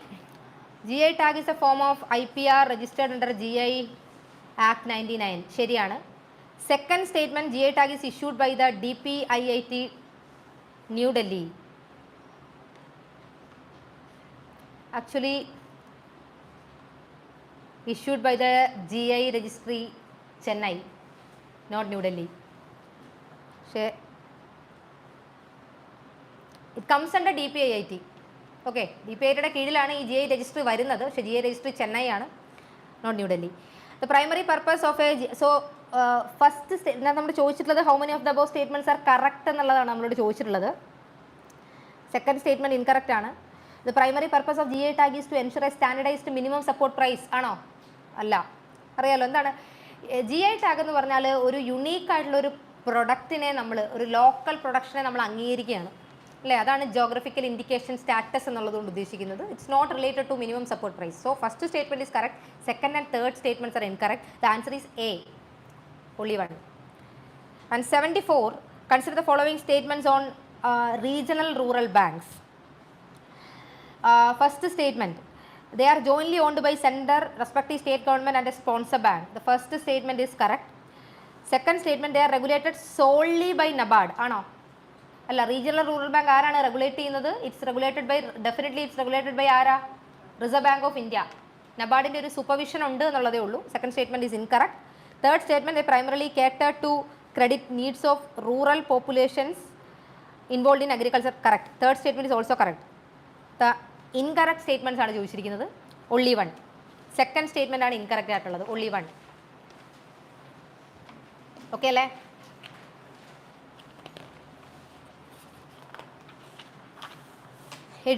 Insolvency and bankruptcy board of India നമ്മൾ discuss ചെയ്തിട്ടുള്ളതാണ്. IBBI കഴിഞ്ഞ ദിവസവും ഞാൻ പറഞ്ഞതാണ്. IBBIയുടെ 3 statement question. IBBI has the authority to regulate insolvency professional agencies and entities related to bankruptcy. First statement is correct. Second statement, tenure of the chairperson is limited to 3 years or until the age of 60. തെറ്റാണ്. 5 or 65, I think. Just a second. 5 years or 65 കേട്ടോ. 5 years or 65. അതായത് ഈ financial sector റെഗുലേറ്റേഴ്സിലെ RBI പോലെയുള്ള FSDC ഒക്കെ പോലെയുള്ള regulator അല്ല FSDC, പക്ഷേ still അങ്ങനത്തെ കുറച്ച് ബോഡീസ് ചോദിച്ചു കഴിഞ്ഞു. ഇനി കിടക്കുന്ന ബോഡീസാണ് ഈ പറഞ്ഞ IBBI, IFSCA, international financial service centre authority. GIFT City regulate ചെയ്യത്തില്ലേ, ആ IFSC ഇല്ലേ, ആ IFSCA. അതിൻ്റെ കോമ്പോസിഷൻ നോക്കിക്കോണം, അത് ഇമ്പോർട്ടൻ്റ് ആണ്. ഗിഫ്റ്റ് സിറ്റി എപ്പോഴും ന്യൂസിലുള്ളതുമാണ്. International financial service centre authority, അത് ഇമ്പോർട്ടൻ്റ് ആണ്. പിന്നെ insolvency and bankruptcy board of India important ആണ്. സെബി, അതുപോലെ സാറ്റ്, അതൊക്കെ ഇമ്പോർട്ടൻ്റ് ആണ്. ഇവിടെ coming back to this, the second statement is correct, sorry incorrect. Third statement, IBBI has powers to enforce regulation related to corporate and individual. Correct. So for 75th question, the answer is B, only 2. Second statement is incorrect. First and third statements are correct. ബാക്കി current affairs ആണ്. 76th question current affair ആണ്. 77th question, NBFC, they are allowed to accept demand deposit from the public. ആണോ? NBFCക്ക് demand deposit എടുക്കാൻ പറ്റുമോ? ഇല്ല. പക്ഷെ term deposit എടുക്കാൻ പറ്റും കേട്ടോ. അതും ചില NBFCസിന് മാത്രം. അത് റിസർവ് ബാങ്ക് ഓഫ് ഇന്ത്യ പിന്നെ ഈ ഡിമാൻഡ് ഡെപ്പോസിറ്റ് അക്സെപ്റ്റ് ചെയ്യാൻ പറ്റുന്ന NBFCസിനെ റെക്കഗ്നൈസ് ചെയ്തിട്ടുണ്ട്. ആ സ്പെസിഫിക് ആയിട്ടുള്ള NBFCസിന് മാത്രമേ ടേം ഡെപ്പോസിറ്റ് എടുക്കാൻ പറ്റുള്ളൂ. അല്ലാതെ അതിന് ഡെപ്പോസിറ്റ് ടേക്കിംഗ് NBFCസ് എന്നൊരു കാറ്റഗറി തന്നെ ഉണ്ട്. Deposit taking NBFCs recognised by reserve bank of ഇന്ത്യക്ക് മാത്രമാണ് ടേം ഡെപ്പോസിറ്റുകൾ അക്സെപ്റ്റ് ചെയ്യാൻ പറ്റുന്നത്. ഡിമാൻഡ് ഡെപ്പോസിറ്റ് പറ്റൂല. Okay, so they are allowed to accept demand deposit from the public. തെറ്റ്. They hold banking licence. Banking licence ഉണ്ടോ? ബാങ്കിങ് ലൈസൻസ് ഉണ്ടെങ്കിൽ bank അല്ലേ? NBFC എന്ന് വിളിക്കേണ്ട കാര്യമുണ്ടോ? Second statement is also incorrect. Third, they are not allowed to provide service of extending loans and credit facilities ആണോ? അല്ല. So here the answer is D, none of the above. 78 NITI ആയോഗിന്റെ trade watch quarterly report. NITI ആയോഗിന്റെ trade watch quarterly report for financial year 25 current affair ആണ്. Just ഒന്ന് നോക്കാം. 78 report is a collaborative publication between NITI Aayog and RBI. എന്ത് തോന്നുന്നു? 78 എന്ത് തോന്നുന്നു? RBI എവിടെയെങ്കിലും RBI നീതി ആയോഗോട്ട് കൊളാബറേറ്റ് ചെയ്യുന്നു കേട്ടിട്ടുണ്ടോ? സമയം വേണ്ടേ? ഇല്ല, RBI അല്ല. Solely by I think it's solely, അതെ, നീതി ആയോഗ് മാത്രമാണ് ട്രേഡ് വാച്ച് ക്വാർട്ടർലി. പിന്നെ ആലോചിച്ചോണം, നീതി ആയോഗിന് ഇഷ്ടം പോലെ റിപ്പോർട്ട്സ് ഉണ്ട്. നീതി ആയോഗ് റിപ്പോർട്ട്സ് പുറത്തിറക്കുമ്പോൾ വേറൊരു ബോഡി അങ്ങനെ കൂടെ ഉണ്ടാവണമെന്ന് നിർബന്ധമൊന്നുമില്ല. ആ ലോജിക്ക് വെച്ച് തന്നെ ക്രാക്ക് ചെയ്യാവുന്നതേ ഉള്ളൂ. അത് ഫസ്റ്റ് സ്റ്റേറ്റ്മെന്റ് ഇൻകറക്റ്റ് ആണ്. സെക്കൻഡ് സ്റ്റേറ്റ്മെന്റ് നോക്കാം. A notable trend was the surge in imports from China. സാധ്യതയുണ്ടോ? ഇത് തോന്നുന്നു ചൈനയിൽ നിന്നും ട്രേഡ് ഇമ്പോർട്ട് കൂടുന്നു. Primarily driven by increase demand for agriculture production textiles ആണോ? Actually import from China increase ചെയ്യുന്നുണ്ട്, പക്ഷേ അത് അഗ്രികൾച്ചറൽ പ്രൊഡക്ട്സ് അല്ലെങ്കിൽ ടെക്സ്റ്റൈൽസിൻ്റെ ഇമ്പോർട്ട് കൊണ്ടല്ല. അത് നമുക്ക് എലിമിനേറ്റ് ചെയ്യാൻ പറ്റും ലോജിക്ക് ഉപയോഗിച്ചാൽ. നിങ്ങൾ ആലോചിക്കുകയും നമ്മുടെ ഗവൺമെൻറ് പല ട്രേഡ് പാക്റ്റിൽ നിന്നും പിന്മാറിയത് പോലും ഇമ്പോർട്ട് കൂടും എന്നുള്ള മേടിച്ചിട്ടാണ്. ഫോർ എക്സാമ്പിൾ RCEP അല്ലേ? അപ്പം ഇവിടെ ഈ ചൈനയിൽ നിന്നുള്ള സർജ് ഉണ്ടാവുന്നത്, ഇമ്പോർട്ട് സർജ് ഉണ്ടാവുന്നത്, it's not because of agriculture products and textile but because of electronics and machinery. ഈ ഇമ്പോർട്ട് ചൈനയിൽ നിന്നും റീസെൻ്റ് ആയിട്ട് കൂടുന്നുണ്ട്, പക്ഷെ കൂടാൻ കാരണമെന്ന് പറയുന്നത് അഗ്രികൾച്ചർ പ്രൊഡക്ട്സിന് ഇമ്പോർട്ട് കൊണ്ടല്ല, ഇലക്ട്രോണിക്സ് അല്ലെങ്കിൽ മെഷീനറി ഇമ്പോർട്ട് കൊണ്ടാണ്. അടുത്തത്, അപ്പോൾ സെക്കൻഡ് സ്റ്റേറ്റ്മെൻറ്റും തെറ്റാണ്. Third statement is correct. മൂന്നാമത്തെ സ്റ്റേറ്റ്മെൻറ്റ് കറക്റ്റ് ആണ്. So the answer is how many statements are correct എന്നുള്ളതാണ് question. The answer is A, only 1. Okay, ബാക്കി കറണ്ട് അഫയേഴ്സ് ആണ്. ഓക്കെ അല്ലേ? ബാക്കി കറണ്ട് അഫയേഴ്സ് ക്വസ്റ്റ്യൻസിൽ എന്തൊക്കെ വന്നിട്ടുണ്ട് നോക്കട്ടെ. ധൻധാന്യ കൃഷി യോജന, പ്രധാനമന്ത്രി ധൻധാന്യ കൃഷി യോജന. ബാക്കി ആൻസേഴ്സ് പറയണ്ടേ? ആൻസേഴ്സ് ഓക്കെ ശരി. So 76, question number 76, cricket related question ആണ്. Consider following statement regarding men's cricket Asia Cup 2025. അറിയാലോ, ഏഷ്യ കപ്പിൻ്റെ കപ്പടിച്ചത് നമ്മളാണെന്ന് അറിയാലോ. Tournament was hosted in UAE. Correct. Final was played between India and Sri Lanka. ആണോ? അല്ല. Second statement is incorrect. Third, the matches in the tournament were accorded official T20 status. Correct. So the answer is B, only 2. ബാക്കി ഞാൻ answers വായിച്ചു പോവാമേ. 79 മുതലല്ലേ ഇനി വായിക്കാനുള്ള? Okay, so 79A,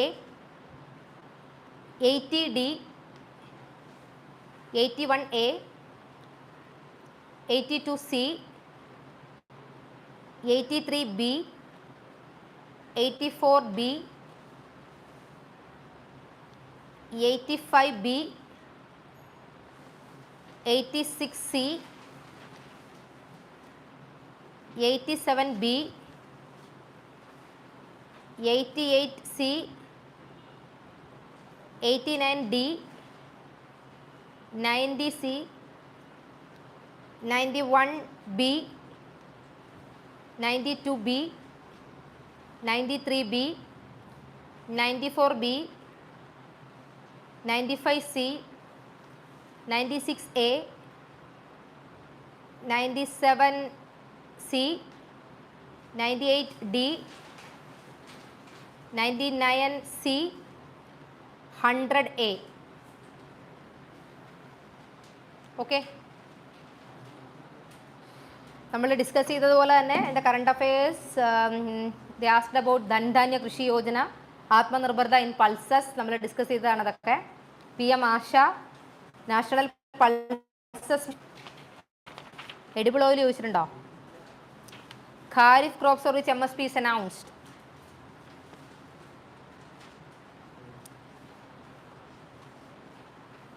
WTO.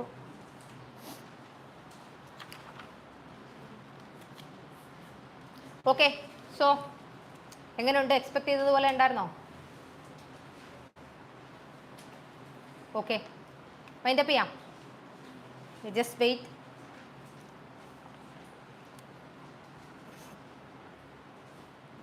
Okay guys, online എല്ലാവരും നന്നായിട്ട് എഴുതിയെന്ന് വിശ്വസിക്കുന്നു. ഇപ്പോൾ വരും റാങ്ക് ലിസ്റ്റ്, എന്നിട്ട് നമുക്ക് നോക്കാം. റാങ്ക് ലിസ്റ്റ് അല്ല, മാർക്ക് ലിസ്റ്റ് അല്ലേ? വല്ല വരത്തില്ലേ? ശരി, വൈൻഡപ്പ് ചെയ്യാം. പോസ് ചെയ്യണോ, ക്ലോസ് ചെയ്യണോ? ഓക്കെ, ശരി. ഒന്നുമില്ലല്ലോ? Okay.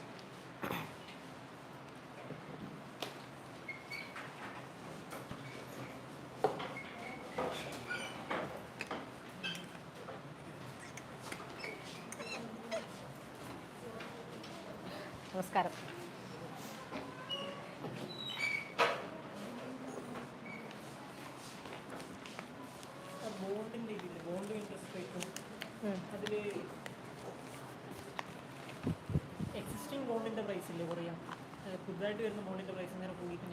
With rising interest rates in the economy, bond prices also increase. പുതുതായിട്ട് വരുന്നത് ഇൻക്രീസ് ചെയ്യുന്നുണ്ടല്ലേ, മറ്റേത് ഓൾഡ് ആയിട്ടുള്ളത് പറയുന്നുണ്ട്. നീ ഇൻട്രസ്റ്റ് റേറ്റ് എന്ന് ഉദ്ദേശിച്ചത് എന്ത് ഇൻട്രസ്റ്റ് റേറ്റാ? ആ അല്ല, മാർക്കറ്റ് ഇൻട്രസ്റ്റ് റേറ്റ് ആണ് നീ ഉദ്ദേശിക്കുന്നത്.